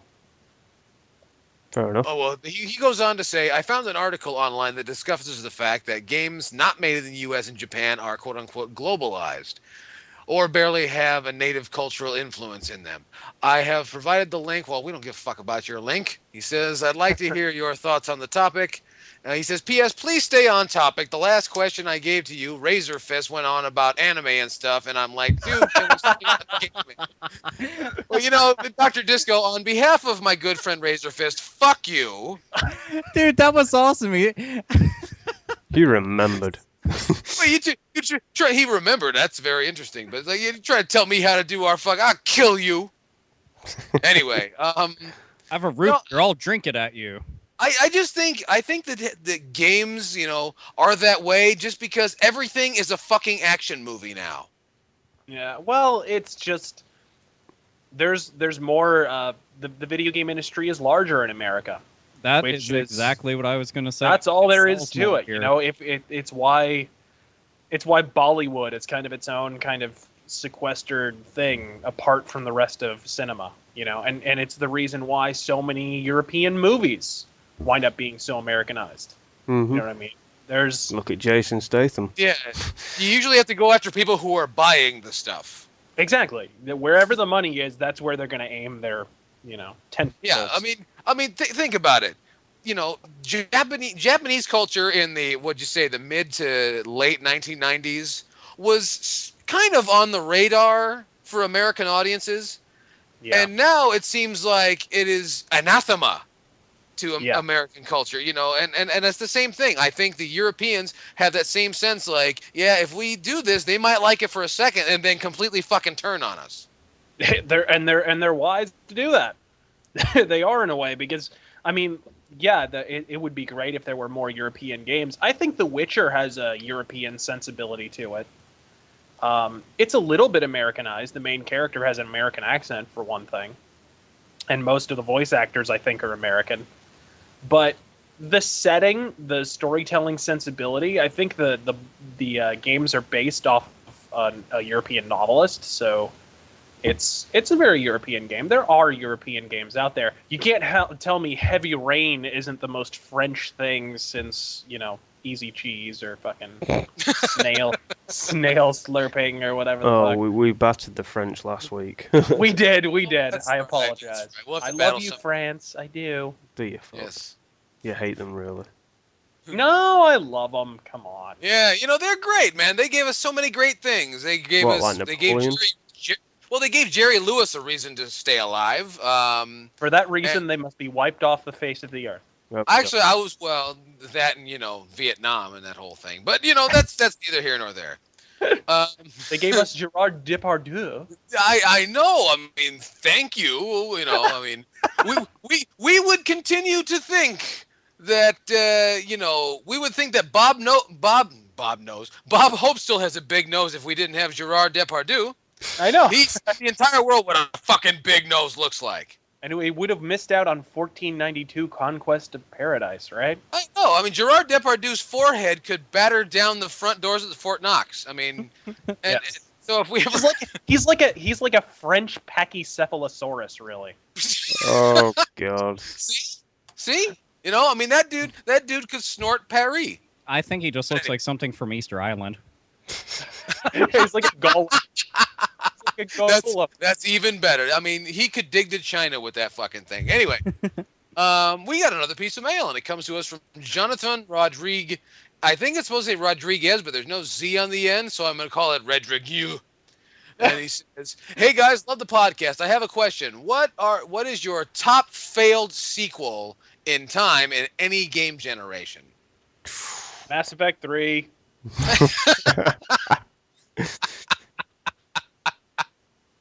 Mass Effect 3 or maybe Dragon Age 2. It's sad that both those games are BioWare, but unfortunately, that's the way they are now.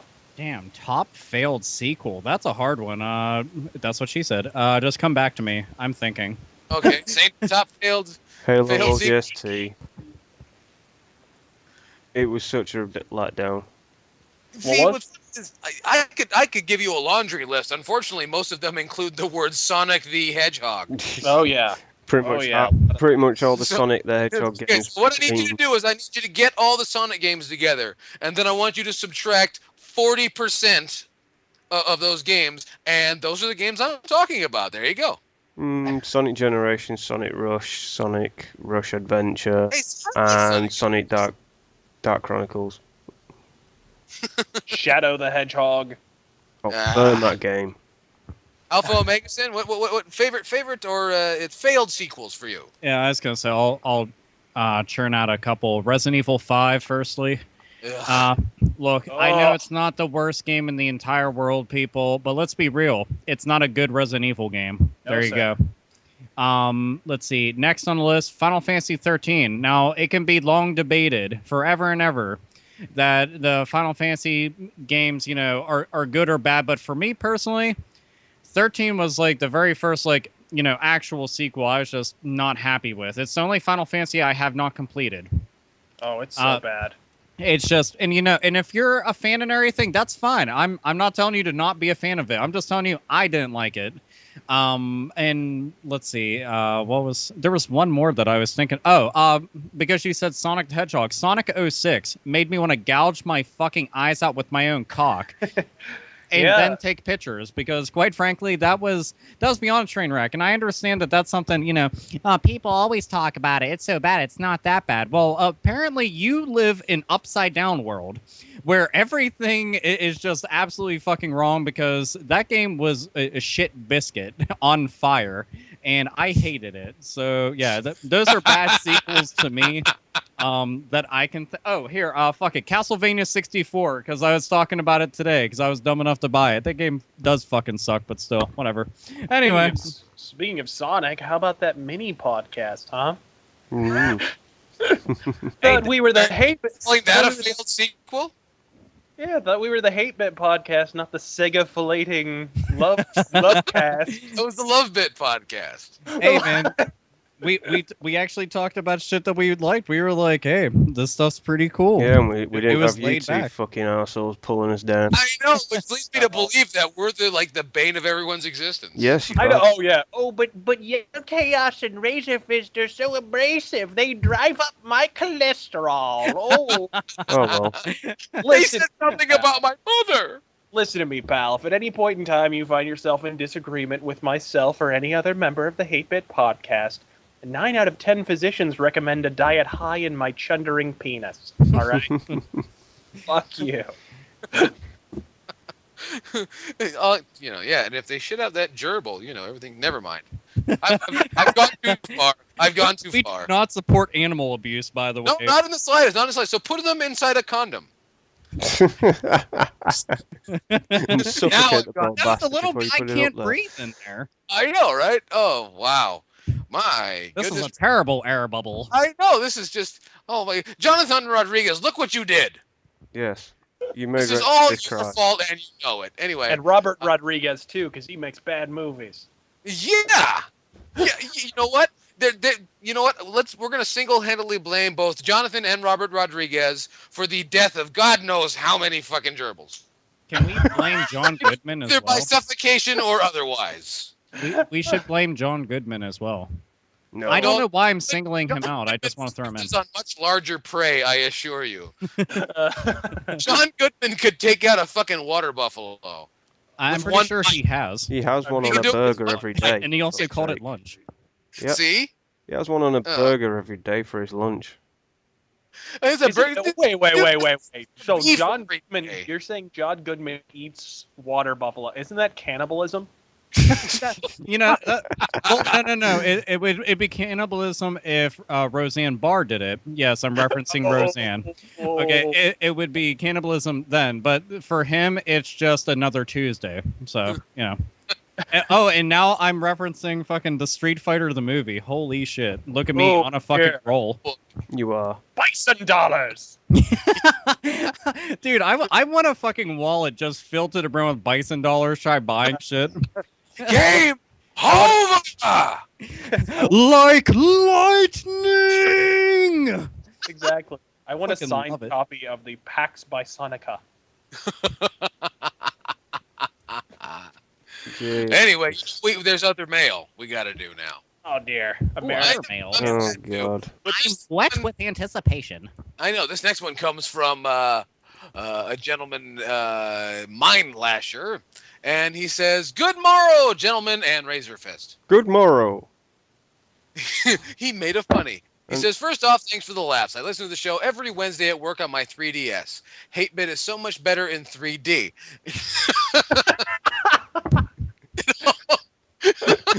He says, "Almost." How, He does, says how it does all- this feel? How does this feel? We are on the 3DS. Hey, that's a Fucking cool. We're the killer app. I know, man. Watch. Now we need to put pictures of our dicks, and like they're coming right at you. Yeah. Whoa, whoa, whoa, whoa, whoa, whoa, Right, whoa. your mother and your sister. Our dicks Now, make what you dubstep really need to noises. do is port us over to the PS Vita, so there'll be something worth playing on that piece of shit. We are Yeah, actually man, on the PS Vita because you can can see access the back YouTube. screen. You can access YouTube on the PlayStation Vita. Well, I you say, just can't do anything while you're doing it. Yeah. yeah, no. You should touch that touch screen on the back, and you'll feel something. You'll you feel a feel lot of prick. money falling out of your pocket. All right. He says he goes on to say it almost seems like the octo-dicked rape walruses are right in the room with me, Yes. which is good. He says, secondly, I know that you guys tend to think that downloadable episodic games suck more dick than a San Franciscan gigolo during Pride Week. But are there any that you It's a find busy week. enjoyable? I myself like the Back to the Future games from Telltale Games, and also the On the Rain Slick Precipice of Darkness games by Tinkerhouse Games and Zeboyd Games. Keep the hate flowing, Joseph McAlif. And he actually gave me a pronunciation guide for McAlif. Okay. Thank you. And, Was Thank there a you. question in that email? I know. Well, yeah, where it's was the what- question? What do we think about downloadable episodic games? We've Okay, we've I voiced like- this very much. I like Jurassic Park. Oh god. It was like Heavy Rain with dinosaurs and glitchy. So you just downloaded it for the glitchy comedy? Yes. I don't know, It's to be actually- honest, it's actually- sometimes that makes a game worth it is when it's really just a technical fucking mess. Yeah. Skyrim, anyone? Action 52, anyone? Yeah, Action 52 is that. Well, getting a hold of one is. And Cheetah Man. Emulation. And you know how Alpha likes to get a hold of one. Oh yeah. God. Hey, but hey, who among us could say that? Let he who has a free hand cast the first stone. Oh. Notice no stones being thrown. Hmm. This waters are awfully calm. That's only because I'm not ambidextrous. I'm trying to figure out how to do it with my feet now. Uh-oh. Come on. If you could do that, there would be nobody on this podcast. Well, if you pay It would enough be money, the Silence podcast. if you pay enough money, all feet are your feet. Oh yeah, aren't we supposed to be talking about episodic games? And Yeah. What the I don't know. I'd rather my game be complete when I buy it. That would be super. I'd Yeah, rather let's it be do on a that. fucking disc. I know that somebody could be like, yeah, but you get it little by little, and that gives them lots of time to develop more content. Or they just give me a whole game and make a sequel. Oh man, holy shit! Who came up with this idea? Haha. Anyway, Well, you know, I mean, yeah, you can't make video games on the comic book premise. Nope. I don't know. really- People are really trying. can't.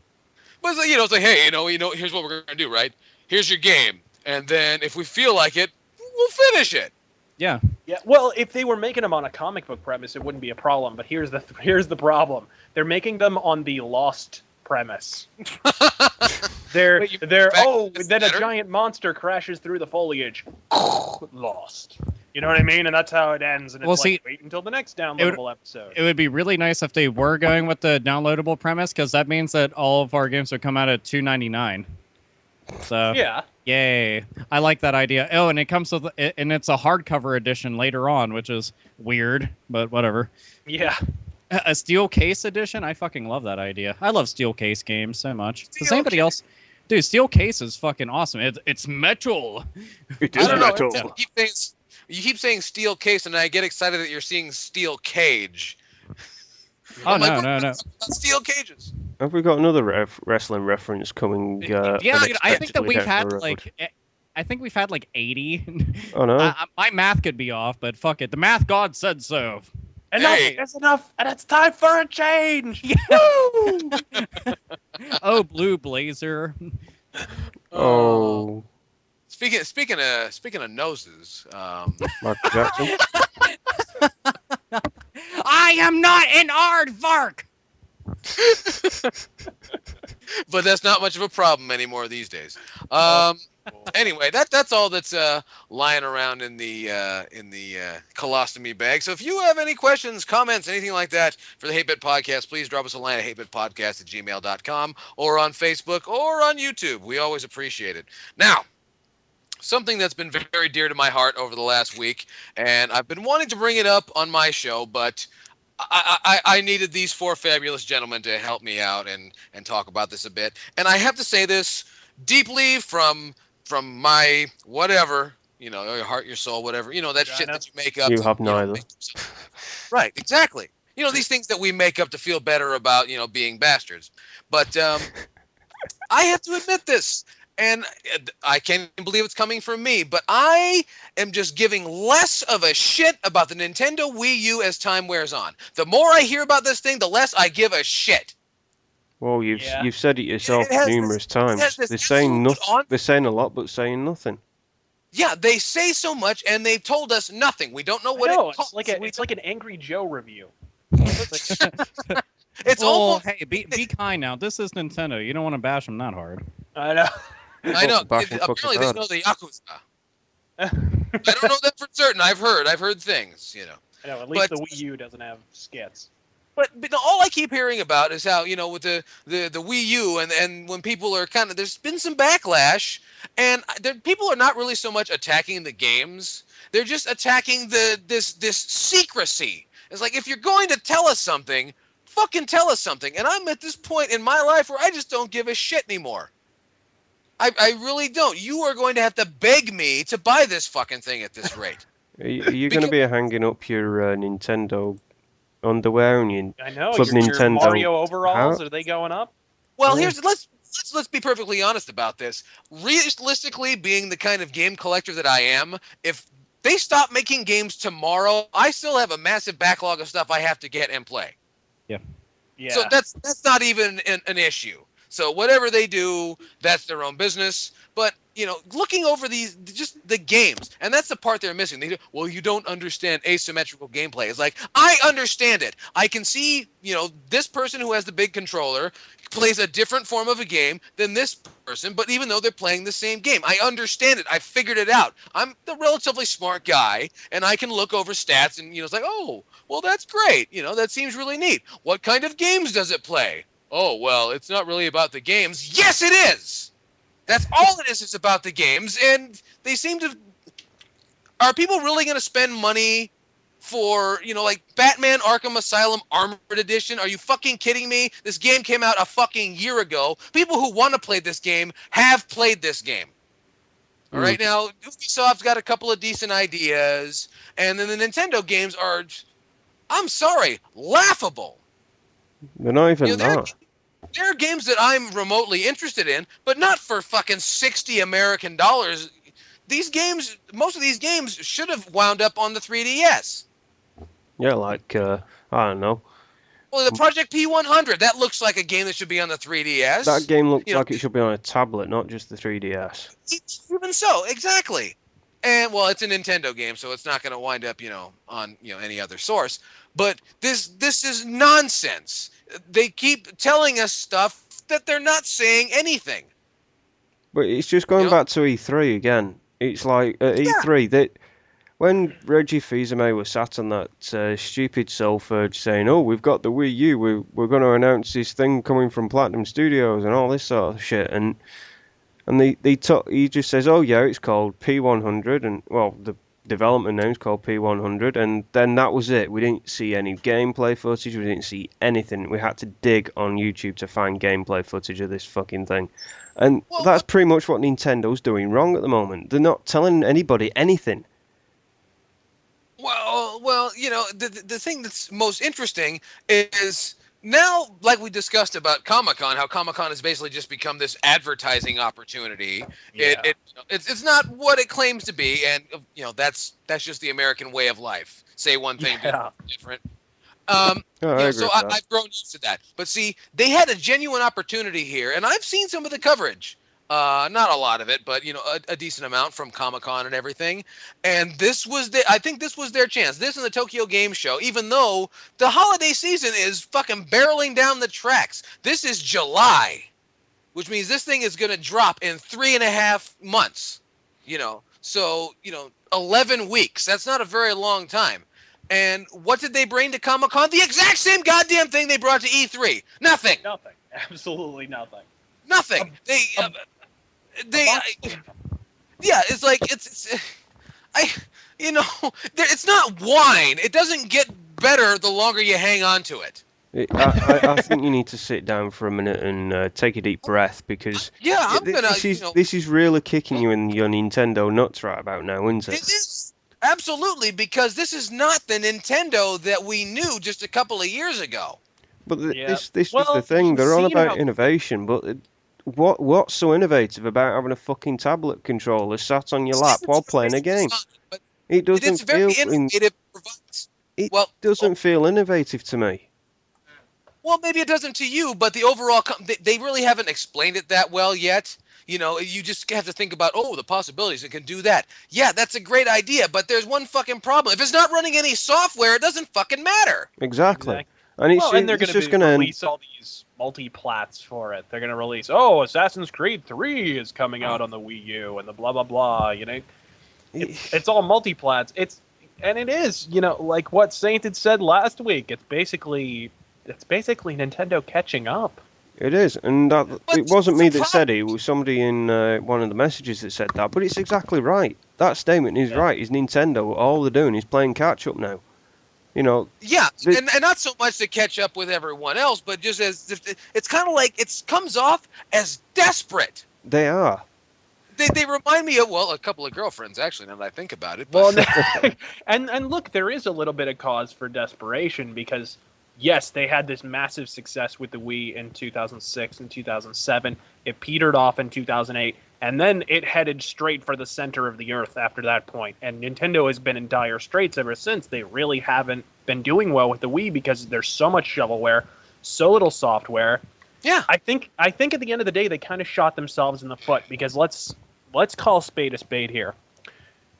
The Wii would have been better with a better processor. You know what I mean? It would have been better with better tech. Well, because I think it would have been better if they had made some goddamn games for it, and instead of sitting back and letting it do whatever it wanted to. Bingo. Because what it ended up being was just a bunch of fucking Barbie games. It was. I feel sorry that I bought a Wii in some respects, because I bought the Wii because I wanted to try out some of the games that that are not out on, say, the PlayStation 3 or the Xbox 360. But when I went trawling through the actual game list, you can go on the internet and you find all these lists of what games have come out for the system.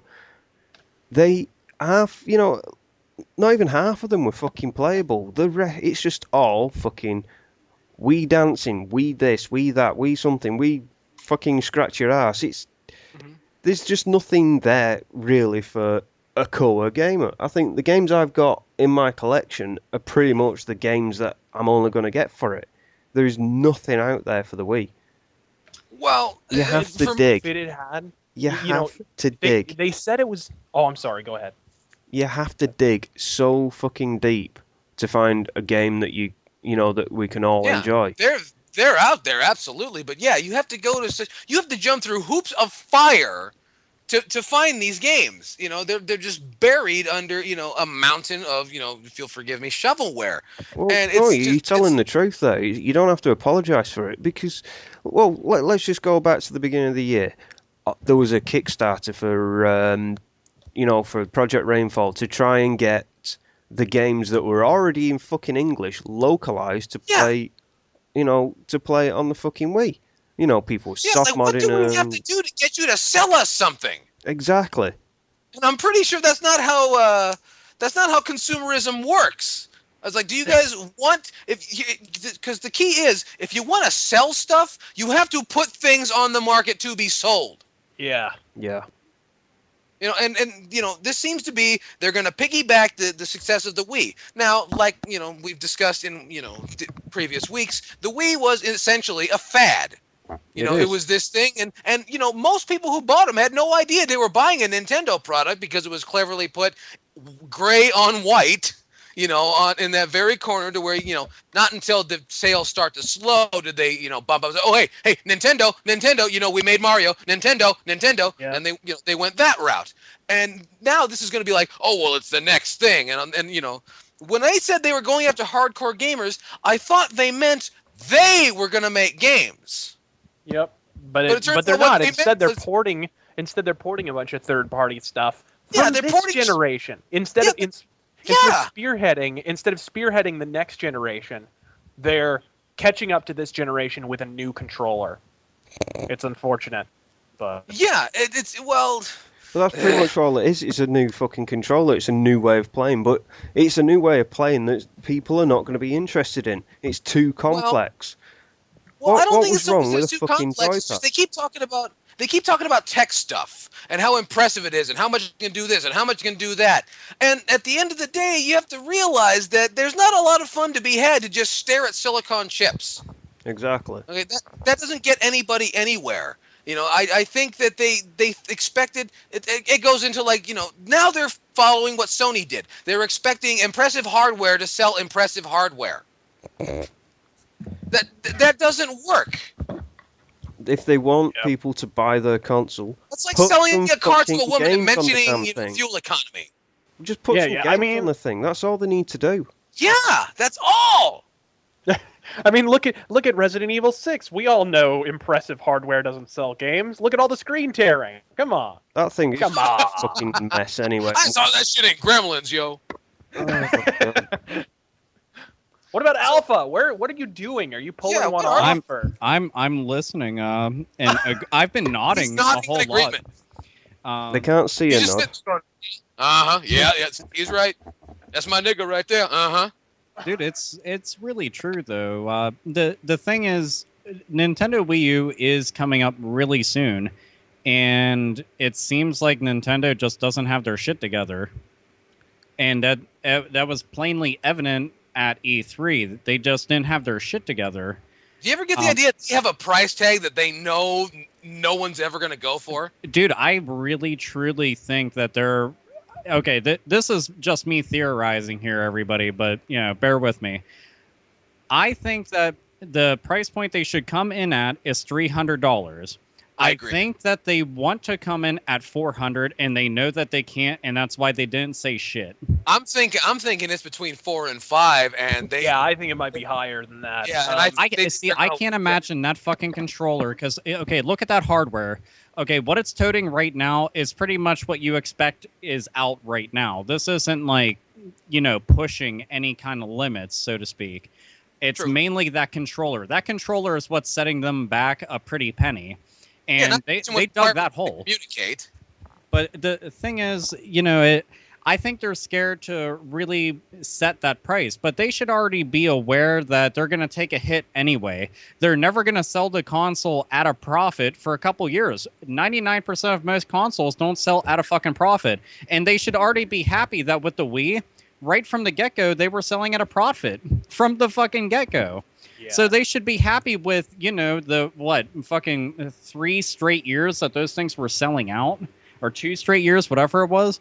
Well, yeah, it was Sorry, a go tickle ahead. me Elmo situation, is what it was. I mean, it was, and the thing is, the best way that I can put it is Nintendo grew fat off of the success of the Wii, and their entire fucking mindset, their entire business structure, and everything that they were doing shifted dramatically. And this isn't a 180. This is like teleporting into a different fucking dimension and adapting.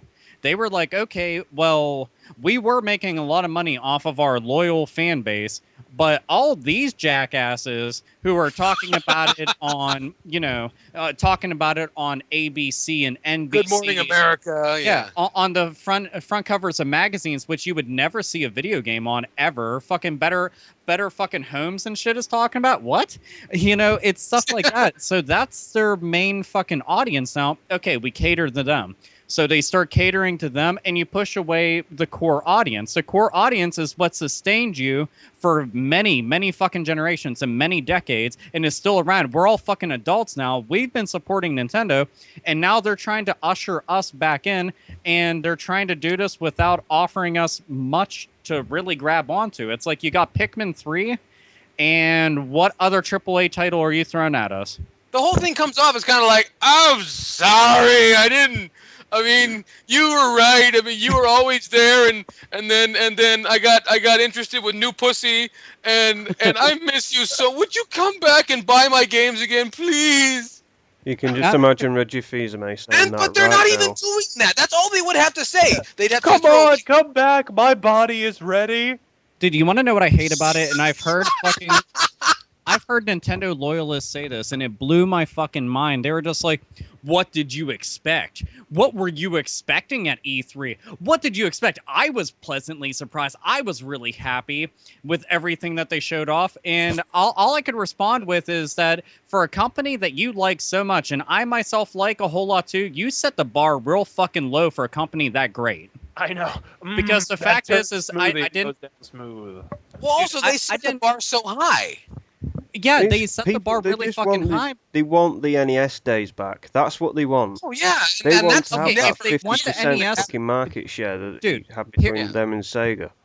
Yeah. If they want the fucking NES days back, they want the Super Nintendo days back. You want to know what they had back in the NES days and the fucking Super Nintendo days? They had third-party lockdown like a motherfucker, and they had hardware that was up to standard at that point in time whenever it was released. The Super Nintendo was a fucking beast of a 16-bit machine, and when Nintendo came out, I mean, I'm sorry, but it was a pretty bitchin' fucking machine as far as hardware went by comparison to other things that was out.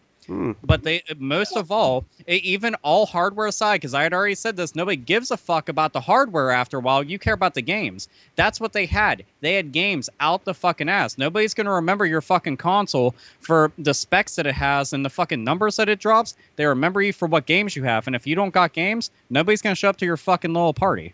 Exactly. Yeah. That's pretty the much fact of nailed it. it Just for ask- Nintendo. Yeah, just ask the Atari Jaguar if you don't believe us. A Yeah. Jaguar. The Jag. Ah. The Jag. Yeah, the Jag. Yeah, gonna play some Jag. God. Playing some Jag. Or, Anyway, or like we say here in Pittsburgh, Jag off. So there you go. There you go. That goes off in New York too, and sometimes they call you a wanker if they really mean it. Or a tosser. Or a tosser. That's Yeah, part of it. tosser, man. I don't get to hear that too often. Well, there you go. I You know. just heard it. Or in more dialect heavy regions they call it a spacca, but that's another story. No, it's a difference. That means something. I know what it means. We don't have to, you know what? We've already got enough special interest groups pissed off at us. I think that's enough for one day. Fuck them. I say we get more. We make a collection out of this shit. We're We're collecting pissed off special interest groups. We should have a Kickstarter for it. I know we should. Hey, and you can give if everybody gave us $1, we'd have like $12. Yeah. We could go to In-N-Out Burger for that kind of. Oh, hey, and I know. And that's if we all donate $1. Exactly. Well, maybe they should donate $1 to us for making this And podcast. we'd still get more dollars than Deadpool sells comics. There you go. See, we are balling. Shazam. And so Wait, zing. Zing. Gotta always have a zing there. Yeah, so this discussion is actually going to make my fucking head explode, so we got to move on. We're going to talk about, Razor Fist brought this up anyway, the Mirror's Edge sequel? What's the story with that one? There's going to be a Mirror's Edge sequel. Yay! Fucking how long? They're at least saying that it's an inevitability, basically. They apparently they canceled it late last year because they had to switch over to the same Frostbite 2 engine that was used with so much aplomb in Battlefield 3. And so Frank Gibbo, yes, the same guy who last week said that that freaking premium services are an inevitability in gaming, he came out and said, "Yeah, it's just a matter of time," is what he said when talking about Mirror. And I mean, yeah, I'm excited. I'm sure Alpha's excited, right? You played Mirror's Edge, right? I played Mirror's Edge. I liked it a lot. I thought that it got a lot of more flack than it really deserved because it's an ambitious title, admittedly. I was skeptical of it before I got my hands on it, but I do like it. But here's the thing that I'm most skeptical of. Electronic Arts, of course. I don't trust a fucking word that dribbles out of their mouth and onto the fucking ground and like acid just burns right fucking through it until oxygen can't reach it. But ultimately, I do want to see a sequel. I just hope, and I was talking about this with Razor Fist. This is fucking truth. I really hope that they don't decide to just turn this into a big smorgasbord of bullshit. You know, it's first person. Let's just, I don't know, make multiplayer, make you pew pew pow pow bang bang, and turn into a fucking first person shooter clone of Battlefield, of Call of Duty, of everything that I'm sick of seeing. I could so easily see it turning into a quick time event fest, couldn't you? Oh yeah. Are you pressing X right now? You didn't press X. You go back to the checkpoint. You didn't hit it in time. You didn't jump through the you look at me. I just have to chime in with the whole quick time events thing. They did have quick time events in the first game, but they weren't thrown at you. Like, here's a quick time event, and it lands on your fucking head like a fucking 100-ton weight. It was implemented properly. Now, if they keep with the same formula and just give us the story, I think this one will be good. And with it being on a Frostbite 2 engine, I don't know, it looked good. You know, the last game looked really good, so... Yeah, it did. It did. I mean, I think that's why we need to temper our enthusiasm, because, I think I want a sequel to Mirror's Edge. But by the same token, I thought I wanted a trilogy for Mass Effect. But by the time that was over, they'd beaten that horse to death 7 fucking times over. You know what I mean? Yeah. So Mirror's Edge wasn't... I mean, for that matter, Mirror's Edge wasn't perfect the first time around. That game's plot was so unoriginal. It was so freaking derivative. It was predictable. Yeah, but it was really more about the experience. Games like that, a plot is fucking like third or fourth down the fucking laundry list of to do. I agree, but it's a primarily single player game, so the plot has to hold up more than in a Battlefield 3 situation. You know what I mean? I mean, that's the thing. If they're going to dilute the original, can you get any more heavily diluted than the first one? I mean, how do you water down water? Is what I'm saying. Dehydrated water, maybe. If anyone could water down water, it would be Electronic Arts. As far as then it would be on Steam. Yeah. Oh. They just boil it away. Exactly. But no, I'm excited about this potentially coming out. I will say potentially because, I mean, this is a company that you really shouldn't trust because, I mean, they force fucking slave labor. So I can't trust a company that does that and does all the little shitty things that they do. So I'm hoping it comes out. I'm hoping it's not fucking rubbish. And yeah, that's really about it. I don't know. I hope it doesn't suck. Fingers crossed. Yeah. So, Pretty much, EA, yeah. As a matter of fact, I think you can say that about any game. You hope it doesn't suck. No, there are some games I want to see suck really fucking bad. I won't even start naming them because then I'll just get a big fucking thing of shit and fucking comments of, Alpha, how dare you say that? Because I'm looking for... And I don't fucking give a damn because I have a big fucking list of things I hate and want to see dying on fire, and I'm going to shit on them to put them out, and that's going to fucking smell funky. I give a negative amount of dams. Yeah, exactly. Look at this endless, empty field of fuck I give. Look at it. Look at all of its fucking bountiful glory of nothingness. Oh my god, I'm going to steal that. Absolutely. Fucking I have no thief. problem with it. Thief. Hey, at least he says that he's going to do it. We're going to work out a licensing deal. Don't worry, I'm going to pay him for it. But Yeah, and we got to get it on a shirt at some point. Yell Chaos is the Carlos Mencia of video game reviewers. He's not even a reviewer. I know, right? I'm just some prick.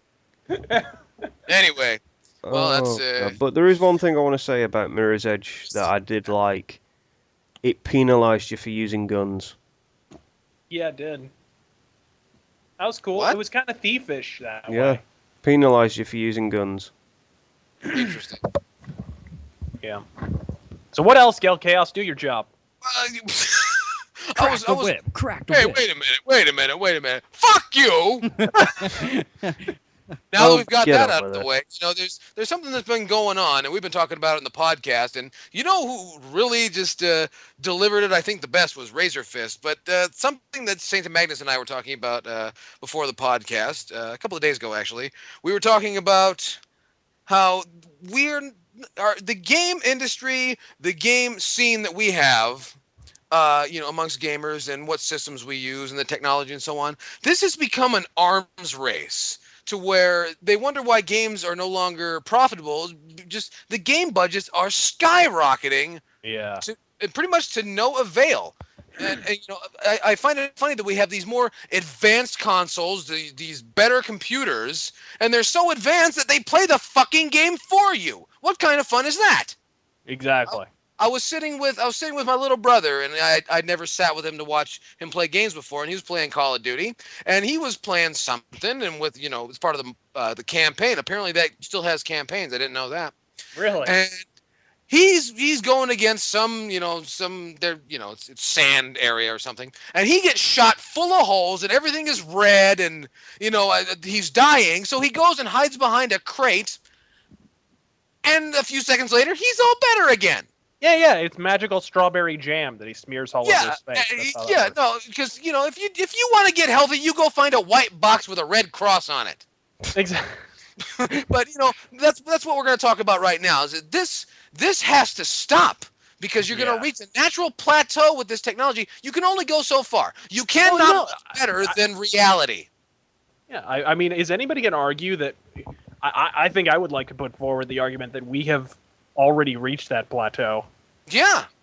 Because if you just looking back, like when I was putting my Commando review together, or the beginning of it together, I was looking for Todd Howard footage to see, where he lies out his ass, because that'll happen fairly frequently with Todd Howard. That's not hard to come by. Yeah. And for those who are uninitiated, he's the guy who does Elder Scrolls, Skyrim, Oblivion, all that fun stuff, and or marginally fun stuff. And he he's given interviews about stuff. I'm watching. There's such a disparity in terms of his enthusiasm. I'm watching interviews from after Morrowind and before Oblivion, and he's so optimistic about the technology and how they can render so many more objects, and they have such huge draw distances, and he thinks in the future that this is going to be able to happen, and this is going to be able to happen. They can have fully voiced characters and all this. Then you fast forward to after Skyrim. He looks depressed. He looks haggard. And he's like, I don't think technology is the way forward. I think we've reached the limit of what we can do. And like, his soul has just gotten up and excused itself and left the fucking room. You know what I mean? That right there is a perfect microcosm of the industry as a whole right now. I think all developers have a certain level of that kind of malaise, That's true. But realistically, where can we go from here? And that's what putting all these, development studios out of business. You can't afford, to pay the people that is required to make a game to, even compete. Yeah, well, because you got these huge corporations now that have a stranglehold. You can't make a smaller market game now because production values have to meet a certain standard. And in order to get those production values, you have to spend a lot of money, millions of dollars up front to get the adequate tech to make it happen. So right out of the gate, you have to pay fucking licensing fees to use the technology. Exactly, licensing fees for the engines and every other fucking thing. So it's like right out of the gate, the small market, dead. Completely dead in the water. You're going to get a few indie PC titles because it's much more inexpensive to just produce a PC title than to produce a proper console game nowadays that meets a AAA standard. So it's like you basically end up with Bobby Kotick and John Riccitello, who, really at this point, they're just so freaking wealthy and so freaking powerful. I mean, I mentioned it to my editor the other day. Bobby Kotick is basically a monocle and a Persian cat away from being a Bond villain at this point. All he needs is a laser on the fucking moon, because he can basically have anybody assassinated anytime he wants. He runs, and now he's doing it with Coca-Cola. So hooray! Now you get to drink his idiocy. Here's one thing I'll actually want to go and chime in with.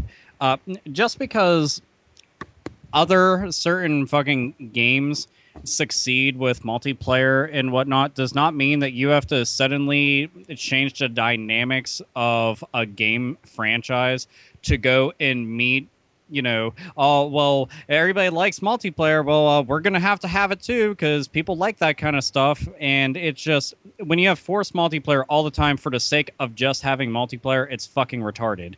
You don't need it unless it's absolutely necessary and built from the motherfucking ground up to actually, utilize it.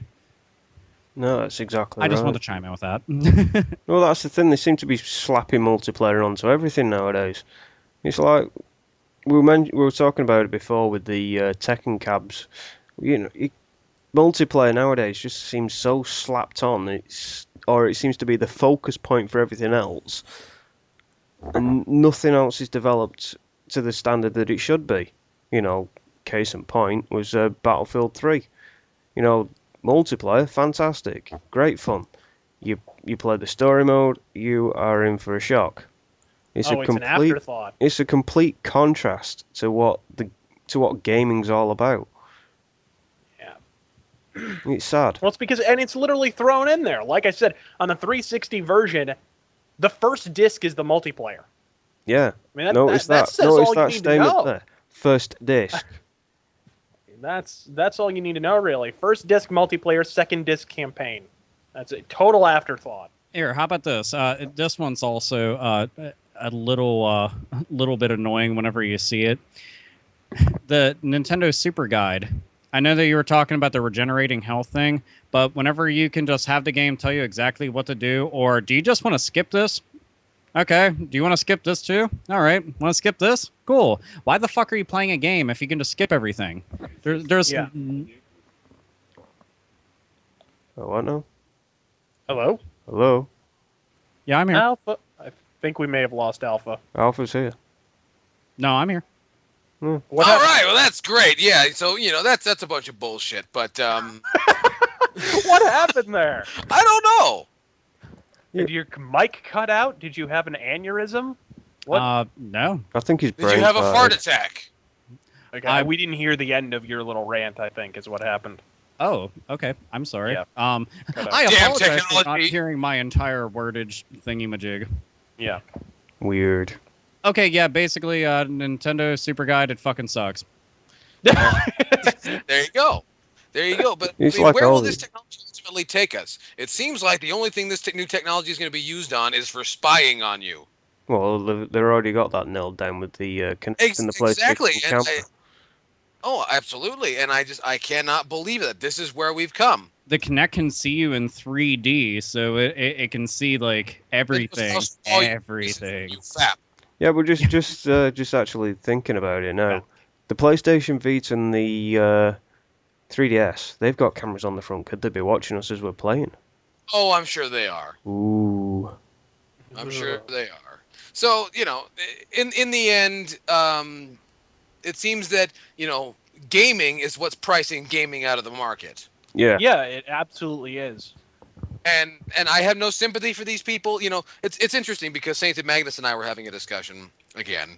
And we were talking about, because everyone's talking about this impending crash. There's going to be another gaming crash. And I don't think you really understand what you mean. Because the first two crashes, well, it goes to show, crashes only seem to be brought on when the corporations get involved. Yeah. But you look at the crash of '83, that was not, what we have today. That was a bunch of guys who started in a garage and then eventually opened an office, and they made some wrong moves because they're not money people, and, plus they didn't take the necessary precautions, and, you learn from that. And this is something completely different. This is huge multinational corporations who, are, who knows what course of action they'll take. But this is not going to, round out the same way that the last one did. Oh, yeah. If they go down, they're taking us with them. They're pissed. Not just You know that, what I mean? but this is millions and billions of dollars we're talking about, whereas back in the day, the industry wasn't booming like it is nowadays. This is, And that's the I thing mean, that's so a funny game is changer. well, that's the thing so funny is that these are money people, and how did they not know that a boom eventually plateaus? Yeah. You know, it cannot continue to expand over and over year, week over week, so on and so forth. It doesn't work that way. No school of economics will tell you that there is ultimately a glass ceiling. You're going to hit a point where it's just going to stop. Yep. And I don't understand how they don't understand this premise.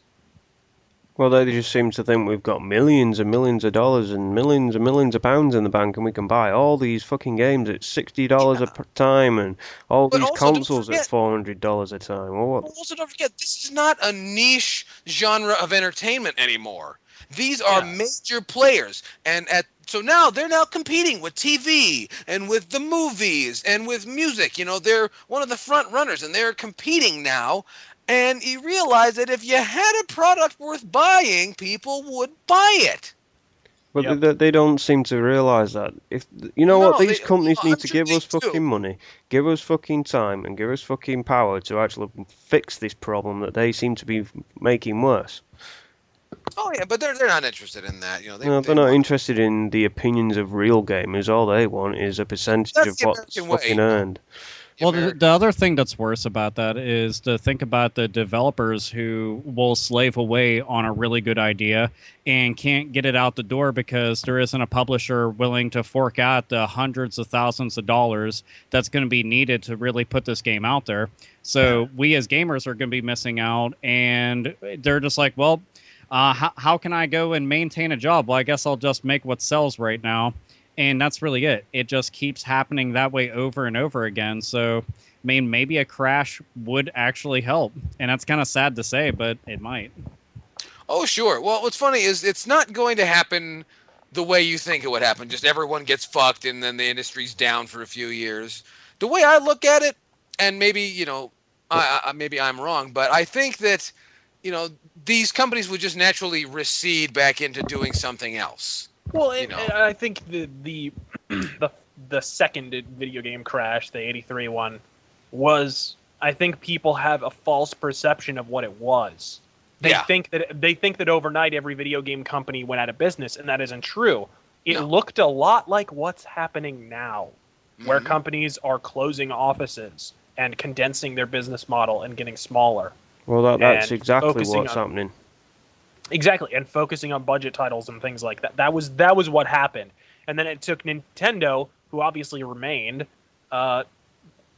coming out with the NES basically to turn that around. But it wasn't quite as dramatic as people painted out. The video game crash that we're talking about, by some economist definitions, is already happening now. Mm-hmm. So, anyway. Yeah, absolutely. And you know, you can ignore it if you want to, but you know, the better aspect is I want to know what is this emotional attachment that most. I know we're getting off topic. We were talking about technology, but just the way people adhere to said technology. You know, you base your entire argument on tech specs, Yeah, they and do. people that It's fanboyism, man.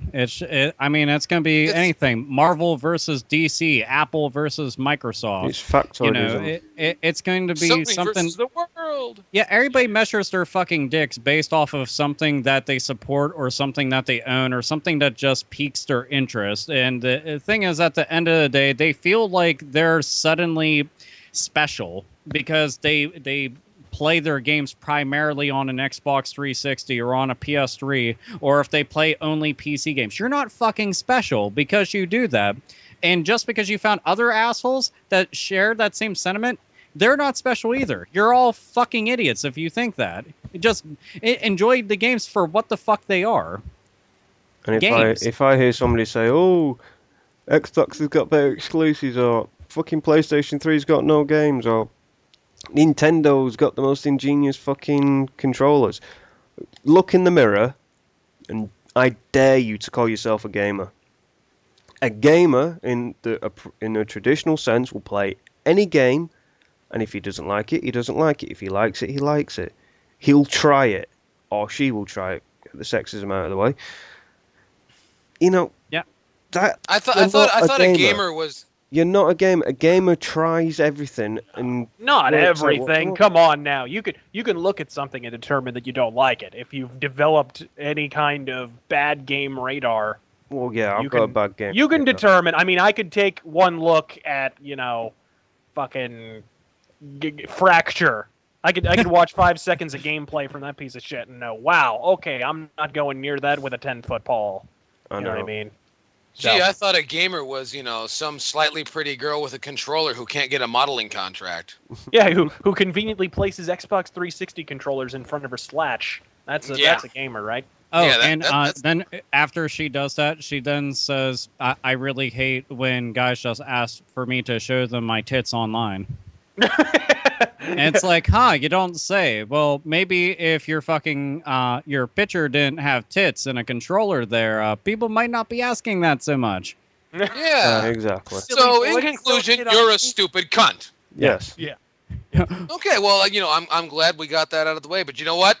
We're coming to the end of the show. I know it's a sad occasion when we get towards the end of the show. You've heard us banter around and bitch and complain for however long, and you can't wait until we do it again next week. So we hope you tune in next week. Oh, hey, and this one's longer too. See, this one I know. isn't as short as the last episode, so you can't complain, huh? I know we made up for it. I think we did pretty good, but you know what? It's time. It's time. It's here. It's time for your favorite part, my favorite part, the rant. And the rant Yay. today is being brought to you by, well, yours truly. Because I'm a little upset and I'm going to be all over the place. And then the other guys, we're just going to be all over the place because I got some genuine rage here. And I don't even know where to send it. So here comes some rage. Rant. Get on Rant. with it, lad. I know, right? I've been being a grouchy old man all week. You are Because grouchy, old man. I've had something shoved in my face over the last couple of months. And I've noticed this. Everything sucks. Yeah. Everything sucks, down to video games, movies, television. I went shopping for some shoes. Shoes are made out of fucking paper now. What I'm really trying to get at is we have. Okay, this is going to sound like just the lunatic rantings and ravings of a madman, but that's kind of the idea. We seem to be entrenched in a culture that is hell-bent on reminding itself how good it once was. Yeah. That's why you'll see the terms retro come up in all sorts of pop culture reference. Oh, that's retro, and things are retro, and well, what they're trying to say is, hey, you remember before everything was oversaturated and shitty? Yeah. Well, it's just like that, but it isn't. And what I'm really talking about is, the overuses of retro and the overusage because we can't come up with new things anymore. So we just, we rehash. And one example that has really brings my piss to a boil, and everyone says I'm overreacting. You'll probably say the same, but this Wreck-It Ralph movie coming from Walt Disney Pictures, it stars John C. Reilly, who I fucking had it with. It also includes Jane Lynch, who I fucking had it with back in the 90s.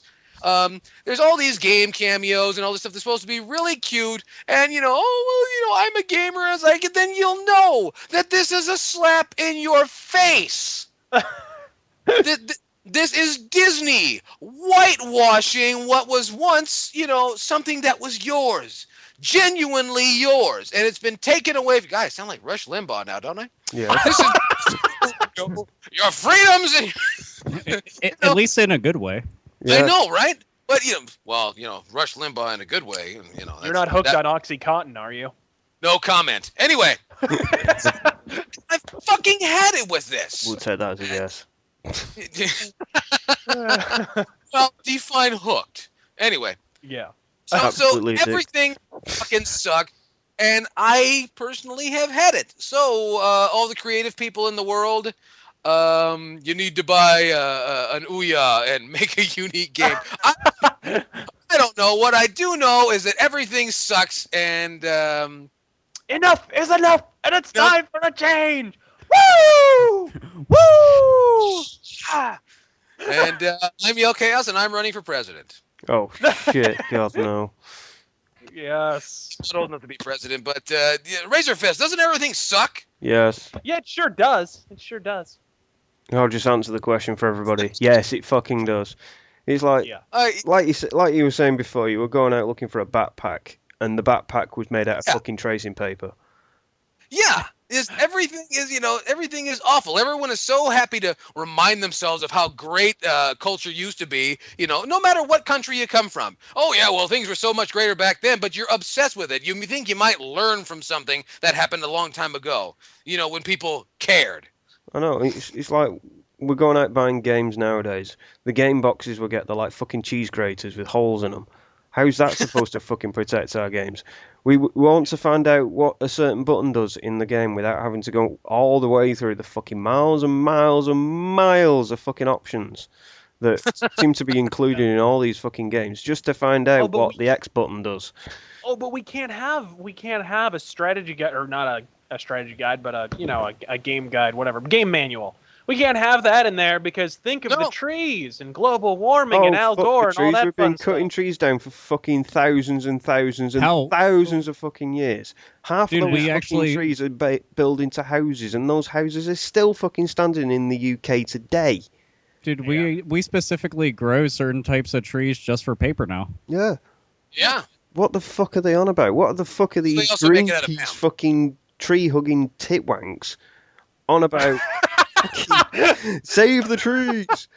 Fuck wow. Sake. There's recycling. Tree-hugging Tit-Wanks. I know. I think that may be my new write phrase. that down. That's going on the next Hate-Bit podcast T-shirt. Right, it's on the Hate-Bit tree-hugging podcast T-shirt. We could use it for the title, just tree-hugging Tit-Wanks. Yeah, just a picture of Rachel Maddow with her face crossed out, and then just tree-hugging Tit-Wanks. Oh. Now that's money right there. Just imagine Hannah Minks hugging a tree. I know, right?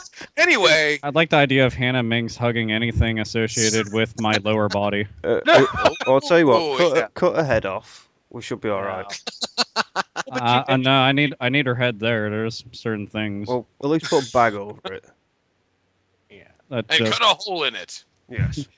Anyway, Oh, I tell you what, if you want to cut a hole in anything, why don't you drape the American flag over your head and cut a hole in it with a fucking bullet, bitch?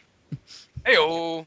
God, she drives me up the wall. You like how konnichiwa is apparently one word? Yeah.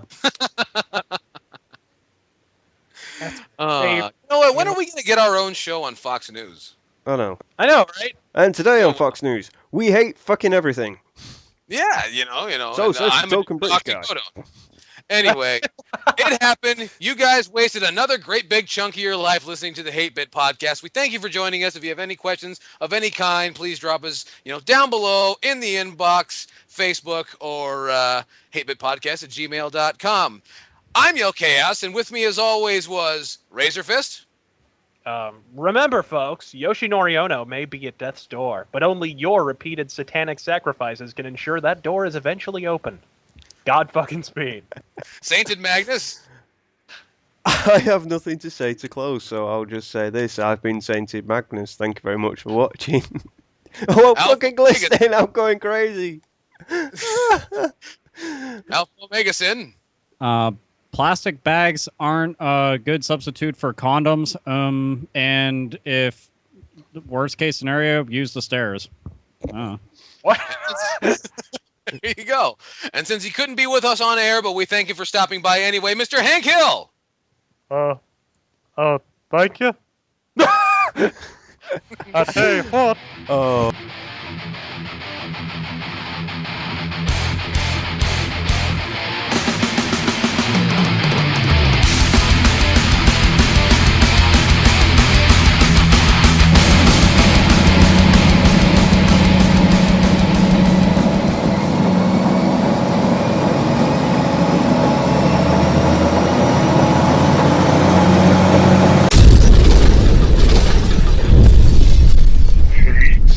Hate-Bit Podcast.